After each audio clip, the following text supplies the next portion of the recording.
सत श्री अकाल।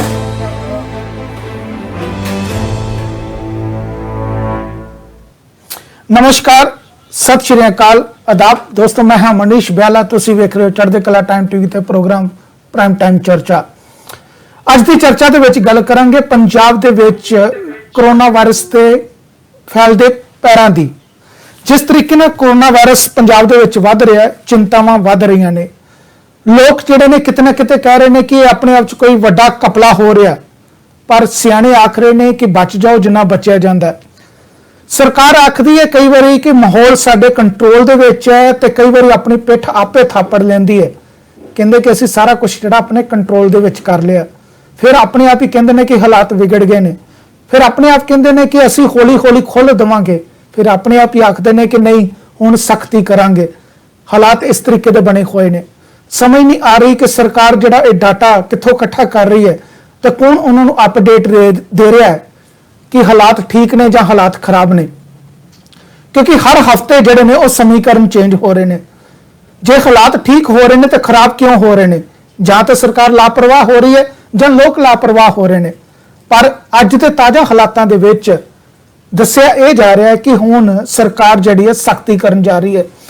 शाम 7 बजे तो लैके सवेरे 5 बजे तक जिहड़े ने वो कर्फ्यू लगणगे। 22 ਜ਼ਿਲ੍ਹਿਆਂ ਦੇ ਵਿੱਚ 167 शहरों ਅਤੇ कस्बिਆਂ ਦੇ ਵਿੱਚ ਜਿਹੜੇ ਨੇ ਇਹ कर्फ्यू ਜਿਹੜਾ ਰਾਤ ਦੇ ਸਮੇਂ ਲੱਗ ਜਾਵੇਗਾ। ਇਹ ਹੁਣ कर्फ्यू ਜਿਹੜਾ ਹੈ ਕਿਹੜੀਆਂ ਚੀਜ਼ਾਂ ਦੇ ਉੱਤੇ ਲਾਗੂ ਹੋਵੇਗਾ, ਇਹ ਆਪਣੇ ਆਪ 'ਚ ਧਿਆਨ ਦੇਣ ਯੋਗ ਹੈ। ਜਿਹੜੇ ਲੋਕ ਪੰਜਾਬ ਰੋਡਵੇਜ਼ ਜਾਂ ਦੂਸਰੀਆਂ ਬੱਸਾਂ ਦੇ ਵਿੱਚ ਸਫ਼ਰ ਕਰਦੇ ਨੇ, ਜਿਹੜੀਆਂ ਬੱਸਾਂ 7, 8, 9, 10 ਵਜੇ ਨੂੰ ਬੱਸ ਅੱਡੇ ਆ ਕੇ ਲੱਗਣਗੀਆਂ, ਉਹ ਲੋਕ ਕਿਹੜੇ ਪਾਸੇ ਜਾਣਗੇ? कि ਉਹਦੇ ਬਾਰੇ कुछ सोचा गया? ये अपने आप च सोचण वाली गल है। अगर अंकड़ियां की गल करिए तो पंजाब दे विच हुण तक जिहड़ा साडे सामने अंकड़ा हैगा ਉਹਦੇ मुताबिक 36,084 केस जिहड़े ने वो साडे कोल हैगे ने। तकरीबन 921 लोगों की मौत की खबर पंजाब दे विचों आ रही है। भारत की गल करते हैं तो भारत की जिहड़ी गल है वो थोड़ी जी चिंताजनक है। 28,73,173 केस जिहड़े ने साडे सामने आ चुके ने। ਅਤੇ तकरीबन गल की जाए तो 54,438 लोगों की मौत हो चुकी हुई है। भावें रिकवरी रेट बार बार हर मीडिया, हर सरकारी अदारा, हर सरकारी नेता जिहड़ा वो दस्सण दी कोशिश कर रहा है कि सब कुछ जिहड़ा वो ठीक है, रिकवरी रेट जिहड़ा साडा पूरी दुनिया नालों चंगा है। पर इत्थे बहुत सारे लोग ये भी कह रहे हैं कि इस पूरे चक्कर दे विच बहुत सारे कपले जिहड़े ने हो रहे हैं। अंकड़े लकाए भी जा रहे हैं और अंकड़े ਇਹੋ ਜਿਹੇ भी दस्सण की कोशिश की जा रही है जिद्दां ते उत्ते यकीन नहीं होंदा। पंजाब दे विच होर भी बहुत सारिया खबरां आ रही ने। सख्ती जिहड़े हॉस्पिटल दे विच होनी चाहिए, उत्थे बहुत सारिया अणगेलियां जिहड़ियां ने वो सामने आ रही ने। कई जगह तो लाशां बदलियां जा रही ने, कई जगह तो मरीज जिहड़े ने कोरोना वायरस के वो एक वार्ड दे विच जिथे होने चाहिए ने उहदी जगह वो दूसरी वार्ड दे विचों मिलदे ने। कई जगह तो मरीज जिहड़े ने वो भज जांदे ने, हस्पताल का स्टाफ जिहड़ा है उन्होंने लभ लभ के लियाउंदा है। कई जगह ते बच्चे जिहड़े ने नव जम्मे बच्चे जिहड़े ने वो गुम हो रहे हैं। जलंधर के हॉस्पिटल की कल की एक खबर हैगी है जिहदे विच एक नव जम्मिया बच्चा जिहड़ा है वो हॉस्पिटल के विचों ही गायब हो जाता है। पुलिस जांच कर रही है, हस्पताल कहता सानू पता नहीं, माँ प्यो कहते कि बच्चा तो इत्थे जन्म लेता सी, सानू दिओ बच्चा कित्थे है। ये सारे हालात ने। जिहड़ा सख्ती एक शब्द वरतिया जाता है वो किते नज़र नहीं आता असल दे विच कि हालात कित्थे ने अते किस तरीके की सख्ती जिहड़ी है होनी चाहिए है। जे कोरोना वायरस नूं लैके पूरे हॉस्पिटल दीयां वार्डां खाली हो जांदियां ने तो फिर एक किस तरीके नाल हो सकता है कि एक बच्चा जिहड़ा हस्पताल दे विचों गायब हो जाए? ये अपने आप सोचने वाली गल है। अज खास तौर पर इहदे उत्ते गलबात करांगे। नाल ही नाल एक चीज़ होर अपडेट जिहड़ी साडे सामने आई है। इंडियन एक्सप्रैस एक नामी ग्रामी अखबार हैगा भारत दे विच, उसने एक रिपोर्ट की है कि पहले तो पंजाब दे विच NRIआं नूं जिहड़ा बदनाम किया गया, बदनाम ये कह के किया गया कि NRI जिहड़े ने पंजाब दे विच कोरोना वायरस लैके आए ने, बहुत भंडी प्रचार जिहड़ा वो किया गया। पर हुण ओही NRI जिहड़े हैगे ने हुण कमाई का साधन जिहड़े ने वो बन चुके हुए ने। पंजाब के कई सरकारी हस्पतालों के विच इल्जाम ये लगे ने कि कुछ एजेंट ने, क्योंकि हुण जिहड़े NRI पंजाब दे विच आए ने उन्होंने वापस भी जाना है, तो जे वापस जाना है तो उन्होंने अपनी रिपोर्ट एक कढवानी पैंदी है जिहदे विच वो दसना चाहुंदे ने कि सानू किसी भी तरीके का कोरोना नहीं हैगा ते रिपोर्ट जिहड़ी है वो नैगेटिव होनी चाहिए। हुण पंजाब दे विच कई इहो ਜਿਹੇ दलाल भी आ चुके ने जिहड़े 3500 रुपया लेंदे ने, तुहाडी रिपोर्ट जिहड़ी है वो तुहानू दावा करदे ने कि भावें कोरोना भी क्यों ना होवे तुहानू रिपोर्ट असीं जिहड़ी वो नैगेटिव ही देवांगे, फिकर नहीं करना।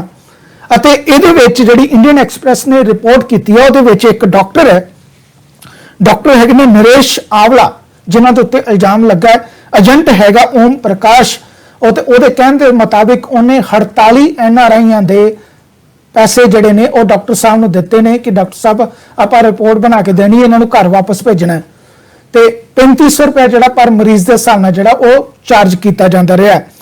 ਇਹਦੇ ਵਿੱਚ ਇੱਕ ਚਰਨਜੀਤ ਸਿੰਘ ਨੇ ਜਿਹੜੇ ਹਾਂਗਕਾਂਗ ਤੇ ਰਹਿਣ ਵਾਲੇ ਨੇ, ਉਹਨਾਂ ਨੇ ਦਾਵਾ ਕੀਤਾ, ਉਹਨਾਂ ਨੇ ਕੰਪਲੇਂਟ ਵੀ ਕੀਤੀ ਹੈ ਆਪਣੇ ਉੱਥੋਂ ਦੇ ਇਲਾਕੇ ਦੇ ਡੀਸੀ ਨੂੰ ਅਤੇ ਅਖਬਾਰਾਂ ਨੂੰ ਵੀ ਕਾਪੀ ਭੇਜੀ ਹੈ ਕਿ ਮੇਰੇ ਪਰਿਵਾਰ ਦੇ 9 ਜੀ ਸਨ, ਉਹਨਾਂ ਨੂੰ ਅਸੀਂ ਹਾਂਗਕਾਂਗ ਵਾਪਸ ਭੇਜਣਾ ਸੀ ਤੇ ਇਸੇ ਹੀ ਏਜੰਟ ਦੇ ਸਦਕਾ, क्योंकि पहला असीं हस्पताल ਦੇ ਵਿੱਚ ਗਏ ਸੀ ਟੈਸਟ ਕਰਾਉਣ ਤੇ ਉਹ ਕਹਿੰਦੇ ਕਿ ਟੈਸਟ ਨਹੀਂ ਹੋ ਸਕਦੇ, ਇੰਨਾ ਟਾਈਮ ਸਾਡੇ ਕੋਲ ਨਹੀਂ ਹੈਗਾ। ਫਿਰ ਇਸ ਏਜੰਟ ਦੇ ਮਾਧਿਅਮ ਦੇ ਨਾਲ ਉਸੇ ਹੀ ਦਿਨ ਟੈਸਟ ਹੁੰਦੇ ਨੇ ਤੇ ਇਹ ਪਰਿਵਾਰ ਜਿਹੜਾ 31500 ਰੁਪਇਆ ਦੇ ਕੇ ਆਪਣੇ ਉਹ ਟੈਸਟ ਕਰਾਉਂਦਾ, 9 ਮਰੀਜ਼ਾਂ ਦੀ ਜਿਹੜੀ ਹੈ 9 ਪਰਿਵਾਰਕ ਮੈਂਬਰਾਂ ਦੀ ਜਿਹੜੀ ਹੈ ਨੈਗੇਟਿਵ ਰਿਪੋਰਟ ਹਾਸਲ ਕਰਦਾ ਹੈ ਤੇ ਉਸ ਤੋਂ ਬਾਅਦ ਉਹ ਜਹਾਜ਼ 'ਚ ਬਹਿ ਕੇ ਹਾਂਗਕਾਂਗ ਵਾਪਸ ਚਲੇ ਜਾਂਦੇ ਨੇ। ਇਹ ਸਾਰਾ ਕੁਝ ਹਾਲਾਤ ਹੈ। ਸਰਕਾਰ ਦਾਅਵੇ ਤਾਂ ਬਹੁਤ ਵੱਡੇ ਕਰ ਰਹੀ ਹੈ पर इस कोरोना महामारी के अंदर की कुछ हो रहा, किस तरीके नाल लोग लुटे जा रहे हैं, किस तरीके नाल बदहाल ने, किस तरीके नाल कारोबार बंद ने ते कुछ लोगों ने इनू ही कमाई का साधन बनाया है, ये उत्ते खास तौर पर अज गलबात करांगे। साडे नाल खास तौर पर डॉक्टर बलबीर सिंह जी है ने, आम आदमी पार्टी के सीनियर नेता ने, पेशे तो डॉक्टर भी रहे ने अते भली भांत इन्हां मुद्दों के उत्ते सानू जिहड़ा ये जानकारी अज देणगे। उन्हां दे नाल डॉक्टर दलदेव सिंह मुल्तानी जी है ने, मुल्तानी जी जिहड़े ने रिटायर्ड सिविल सर्जन ने ते अज इस मसले के उत्ते सानू जानकारी देंगे कि सरकार जिहड़ी सख्ती कर दिंदी है, कई बारी कहती है कि हालात काबू दे विच ने ते खोल दित्ती जाएगी, इहदे विच असल सच्चाई जिहड़ी है वो की हैगी है। डॉक्टर बलबीर सिंह जी तुहाडा बहुत बहुत स्वागत जी। Thank you very much. Doctor Balbir Singh ji की कहिए जिहड़ी पंजाब सरकार जिहड़ी है किस तरीके दे नाल हालात नूं जिहड़ा है वो काबू दे विच रख रही है, कदी कहंदी है हालात ठीक ने, कदी कहंदी हालात खराब हो गए।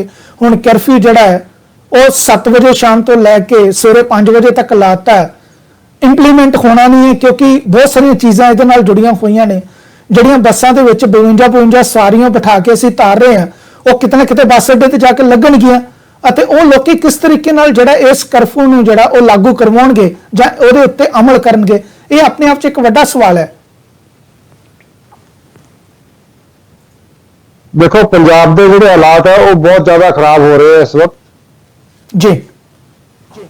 ਜਿਹੜਾ ਸਾਨੂੰ ਸਭ ਤੋਂ ਜ਼ਿਆਦਾ ਟਾਈਮ ਮਿਲਿਆ ਕਿ ਪੰਜਾਬ ਦੇ ਵਿੱਚ 9 ਮਾਰਚ ਨੂੰ ਪਹਿਲਾ ਕੇਸ ਆ ਗਿਆ ਸੀ ਕਰੋਨਾ ਦਾ ਜੀ, ਤੇ 5 ਮਹੀਨੇ ਤੋਂ ਵੱਧ ਦਾ ਸਾਨੂੰ ਸਮਾਂ ਮਿਲਿਆ। ਉਹਦੇ ਵਿੱਚ ਜੋ ਸਾਨੂੰ ਕਰਨਾ ਚਾਹੀਦਾ ਸੀ ਕਿ ਅਸੀਂ ਆਪਣੀ ਟੈਸਟਿੰਗ ਜਿਹੜੀ ਸੀ ਉਹਦੀ ਐਬਿਲਿਟੀ ਵਧਾਉਂਦੇ, ਅਸੀਂ ਆਪਣੇ ਜਿਹੜੇ ਬੈਡਸ ਔਰ ਜਿਹੜੇ ICU ਦੀ ਕੈਪੈਸਿਟੀ ਵਧਾਉਂਦੇ ਔਰ ਕੋਸ਼ਿਸ਼ ਕਰਦੇ ਕਿ ਲੋਕਾਂ ਦਾ ਕੰਮ ਪ੍ਰਭਾਵਿਤ ਨਾ ਹੋਵੇ, ਲੋਕ ਆਪਣੇ ਕੰਮ ਕਰਨ। ਇਹਦੇ ਵਿੱਚ ਸਾਡੇ ਕੋਲੇ ਬਹੁਤ ਅੱਛੇ ਮਾਡਲ ਹੈ। ਜਿਸ ਤਰ੍ਹਾਂ ਦਿੱਲੀ ਦੀ ਸਰਕਾਰ ਦੇ ਵਿੱਚ ਤੁਸੀਂ ਰੀਸੈਂਟਲੀ ਹੁਣ ਦੇਖਿਆ ਕਿ ਉਹਨਾਂ ਨੇ ਆਪਣੀ ਕੈਪੈਸਿਟੀ ਬਿਲਡਿੰਗ ਕੀਤੀ, ਉਹਨਾਂ ਨੇ ਕੋਈ ਕਿਸੇ ਕਿਸਮ ਦਾ ਵੀ ਕਰਫਿਊ ਨਹੀਂ ਲਾਇਆ ਉੱਥੇ, ਉਹਨਾਂ ਨੇ ਲੋਕਾਂ ਦੇ ਉੱਤੇ ਕੋਈ ਲੋਕਡਾਊਨ ਨਹੀਂ ਕੀਤਾ, ਉਹਨਾਂ ਨੇ ਸਿਚੁਏਸ਼ਨ ਨੂੰ ਕੰਟਰੋਲ ਕਰਕੇ ਉਹਨਾਂ ਨੇ ਲੋਕਾਂ ਨੂੰ ਘਰਾਂ ਦੇ ਵਿੱਚ ਲੋਕਾਂ ਦੇ ਆਈਸੋਲੇਸ਼ਨ ਵਾਰਡ ਬਣਾ ਕੇ ਪਲਸ ਆਕਸੀਮੀਟਰ ਪ੍ਰੋਵਾਈਡ ਕਰਕੇ ਉਹਨਾਂ ਨੇ ਉਹਨੂੰ ਉੱਥੇ ਕੰਟਰੋਲ ਕੀਤਾ। ਇਸ ਤੋਂ ਸਿਵਾਏ ਸਾਡੇ ਕੋਲ ਹੋਰ ਵੀ ਇੰਡੀਆ ਦੇ ਤੇ ਵਿਦੇਸ਼ ਦੇ ਬਹੁਤ ਸਾਰੇ ਅੱਛੇ ਮਾਡਲ ਹੈਗੇ ਆ ਤੇ ਸਾਡੇ ਜਿਹੜੇ ਮੁੱਖ ਮੰਤਰੀ ਆ ਉਹ ਮੁੱਖ ਮੰਤਰੀ ਘੱਟ ਤੇ ਇੱਕ ਮਹਾਰਾਜੇ ਦੀ ਤਰ੍ਹਾਂ ਹੁਕਮ ਕਰ ਦਿੰਦੇ ਆ, ਲੱਖਾਂ ਬੰਦਿਆਂ ਨੂੰ ਕਰੋੜਾਂ ਰੁਪਏ ਦੇ ਜੁਰਮਾਨੇ ਕਰ ਰਹੇ ਆ ਔਰ ਲੋਕਾਂ ਦੇ ਕੰਮਕਾਜ ਸਾਰੇ ਠੱਪ ਕਰ ਦਿੱਤੇ। ਔਰ ਜਿੰਨੇ ਵੀ ਸਾਡੇ ਚਾਹੇ ਉਹ ਕੋਵਿਡ ਵਾਰੀਅਰ ਹੈ, ਈਵਨ ਇੱਥੋਂ ਤੱਕ ਕਿ ਡਾਕਟਰਸ ਨੂੰ ਤਨਖਾਹ ਨਹੀਂ ਮਿਲੀ ਪਿਛਲੇ ਮਹੀਨੇ ਦੀ ਅਜੇ ਤੱਕ। ਜਿੰਨੇ ਸਾਡੇ ਜਿਹੜੇ ਜਿਨ੍ਹਾਂ ਨੂੰ ਕੋਵਿਡ ਵਾਰੀਅਰ ਕਹਿੰਦੇ ਆ, ਚਾਹੇ ਉਹ ਫਾਰਮਾਸਿਸਟ ਆ ਰੂਰਲ ਡਿਸਪੈਂਸਰੀ ਦੇ ਵਿੱਚ ਜਿਨ੍ਹਾਂ ਦੀਆਂ ਕਰੋਨਾ ਵਾਰਡ ਦੇ ਵਿੱਚ ਡਿਊਟੀਆਂ ਲੱਗਦੀਆਂ, ਉਹਨਾਂ ਨੂੰ ਠੇਕੇ ਤੇ ਰੱਖਿਆ ਹੋਇਆ। ਜਿਹੜੀਆਂ ਆਸ਼ਾ ਵਰਕਰਸ ਆ ਉਹਨਾਂ ਨੂੰ 2000 ਰੁਪਏ ਉਹ ਵੀ ਉਹਨਾਂ ਨੂੰ ਮਿਲੇ ਨਹੀਂ ਆ ਪਿਛਲੇ 2 ਮਹੀਨੇ ਦੇ, ਤੇ ਇਹ ਕਹਿੰਦੇ ਆ ਵੀ ਜਿਹੜੇ ਬਿਨਾਂ ਕੋਈ ਪੈਸੇ ਲਏ ਜਾ ਕੇ ਕੰਮ ਕਰੋ ਔਰ ਜਾ ਕੇ ਤੁਸੀਂ ਸ਼ਹੀਦ ਹੋ ਜਾਓ। ਇਹੀ ਹਾਲ ਨਰਸਾਂ ਦਾ, ਇਹੀ ਸਾਡੇ ਜਿਹੜੇ ਬਾਕੀ ਸਫਾਈ ਕਰਮਚਾਰੀ ਉਹਨਾਂ ਦਾ ਹਾਲ ਹੈ। ਮਹਾਰਾਜਾ ਸਾਹਿਬ ਆਪਣੇ ਪਟਿਆਲਾ ਜੱਦੀ ਸ਼ਹਿਰ ਦੇ ਵਿੱਚ ਇਸ ਵੇਲੇ ਕਰੋਨਾ ਦਾ ਕਹਿਰ ਹੈ। ਇੱਕ ਵਾਰੀ ਵੀ ਇਹਨਾਂ ਦਾ ਕੋਈ ਮੰਤਰੀ ਜਾਂ ਹੋਰ ਕੋਈ ਐਮਐਲਏ ਉਹ ਜਾ ਕੇ ਡਾਕਟਰਾਂ ਦੀ ਹੌਸਲਾ ਅਫਜ਼ਾਈ ਨਹੀਂ ਕਰਦਾ। ਬਹੁਤ ਸਾਰੇ ਸਾਡੇ ਡਾਕਟਰ ਜਿਹੜੇ ਹੈਗੇ ਆਲ ਇੰਡੀਆ ਲੈਵਲ ਦੀ ਤੁਹਾਨੂੰ ਮੈਂ ਫਿਗਰ ਦਿੰਦਾ, ਤੁਸੀਂ ਹੈਰਾਨ ਹੋ ਜਾਓਗੇ ਕਿ ਇਸ ਮਹਾਮਾਰੀ ਦੇ ਵਿੱਚ 260 ਡਾਕਟਰ ਅਜੇ ਤੱਕ ਸ਼ਹੀਦ ਹੋ ਚੁੱਕੇ ਆ। ਔਰ ਇਹ ਕਿਤੇ ਖਬਰ ਵੀ ਨਹੀਂ ਬਣਦੀ, 260 ਡਾਕਟਰਾਂ ਦਾ ਮਰ ਜਾਣਾ ਇੱਕ ਐਪੀਡੈਮਿਕ ਦੇ ਵਿੱਚ, ਇਹ ਕਿਤੇ ਕੋਈ ਖਬਰ ਨਹੀਂ ਆਉਂਦੀ। ਇਹਦੇ ਬਾਰੇ ਕੋਈ ਸਰਕਾਰ ਚਿੰਤਤ ਨਹੀਂ ਹੈ ਵੀ ਉਹ ਕਿਉਂ ਮਰ ਰਹੇ ਆ। ਉਹਨਾਂ ਨੂੰ ਜਿਹੜੀਆਂ ਬੇਸਿਕ ਨਾ ਜਿਹੜੇ ਸਰਹੱਦ ਦੇ ਉੱਤੇ ਫੌਜੀ ਲੜਦੇ ਆ, ਨਾ ਤਾਂ ਉਹਨਾਂ ਨੂੰ ਸੁਰੱਖਿਆ ਦਾ ਸਮਾਨ ਮਿਲਦਾ ਔਰ ਨਾ ਹੀ ਜਿਹੜੇ ਕੋਵਿਡ ਵਾਰੀਅਰ ਆ ਉਹਨਾਂ ਨੂੰ ਸੁਰੱਖਿਆ ਦਾ ਸਮਾਨ ਮਿਲਿਆ।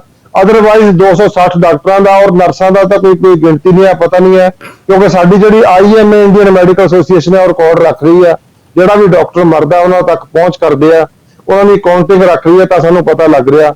ਬਾਕੀ ਸਫਾਈ ਕਰਮਚਾਰੀ ਕਿੰਨੇ ਮਰੇ ਆ, ਫਾਰਮਾਸਿਸਟ ਕਿੰਨੇ ਮਰੇ ਆ, ਨਰਸਾਂ ਮਰੇ ਆ, ਕਿੰਨੇ ਮਰੇ ਆ, ਔਰ ਕੋਈ ਵੀ ਇਹ ਸੂਚਨਾ ਨਹੀਂ ਦੇ ਰਿਹਾ, ਇਹਦੇ ਬਾਰੇ ਦੱਸ ਨਹੀਂ ਰਹੇ। ਬਹੁਤ ਸਾਰੀ, ਜਿਸ ਤਰ੍ਹਾਂ ਤੁਸੀਂ ਕਿਹਾ, ਤੁਸੀਂ ਵਿਦੇਸ਼ਾਂ ਦੀ ਗੱਲ ਕੀਤੀ ਹੈ, ਸਾਡੇ ਜਿਹੜਾ ਨੰਬਰ ਆਫ ਟੈਸਟ ਹੈ, ਜੇ ਤੁਸੀਂ ਨਿਊਯਾਰਕ ਤੋਂ ਬੋਲ ਰਹੇ ਹੋ, ਜੇ ਉਹਨਾਂ ਦੇ ਕੰਪੈਰੀਟਿਵ ਕਰੋਗੇ, ਸਾਡਾ 10ਵਾਂ ਹਿੱਸਾ ਟੈਸਟਿੰਗ ਕਰ ਰਹੇ ਹਾਂ ਅਸੀਂ। ਜੇ ਤੁਸੀਂ ਟੈਸਟਿੰਗ ਘੱਟ ਕਰੋਗੇ ਤਾਂ ਨੰਬਰ ਘੱਟ ਆਣਗੇ ਤੁਹਾਡੇ। ਇੱਕ ਇਹ ਤਰੀਕਾ ਅਡਾਪਟ ਕੀਤਾ ਹੋਇਆ ਇਹਨਾਂ ਨੇ। ਡਾਟਾ ਮੈਨੇਜਮੈਂਟ ਹੋ ਰਹੀ ਹੈ, ਹੋਰ ਬਹੁਤ ਕੁਝ ਹੋ ਰਿਹਾ, ਲੇਕਿਨ ਜੋ ਮੈਨੇਜਮੈਂਟ ਹੋਣੀ ਹੈ ਉਹ ਨਹੀਂ ਹੋ ਰਹੀ, ਔਰ ਜੋ ਕੈਪੈਸਿਟੀ ਬਿਲਡਿੰਗ ਹੋਣੀ ਚਾਹੀਦੀ ਹੈ ਉਹ ਨਹੀਂ ਹੋ ਰਹੀ। ਇਹ ਸਾਡੇ ਵਾਸਤੇ ਬਹੁਤ ਚਿੰਤਾ ਦਾ ਵਿਸ਼ਾ ਹੈ। ठीक है, मैं डॉक्टर दलेर सिंह मलतानी होना को जानना। डॉक्टर मलतानी, ਤੁਹਾਡਾ भी बहुत बहुत स्वागत।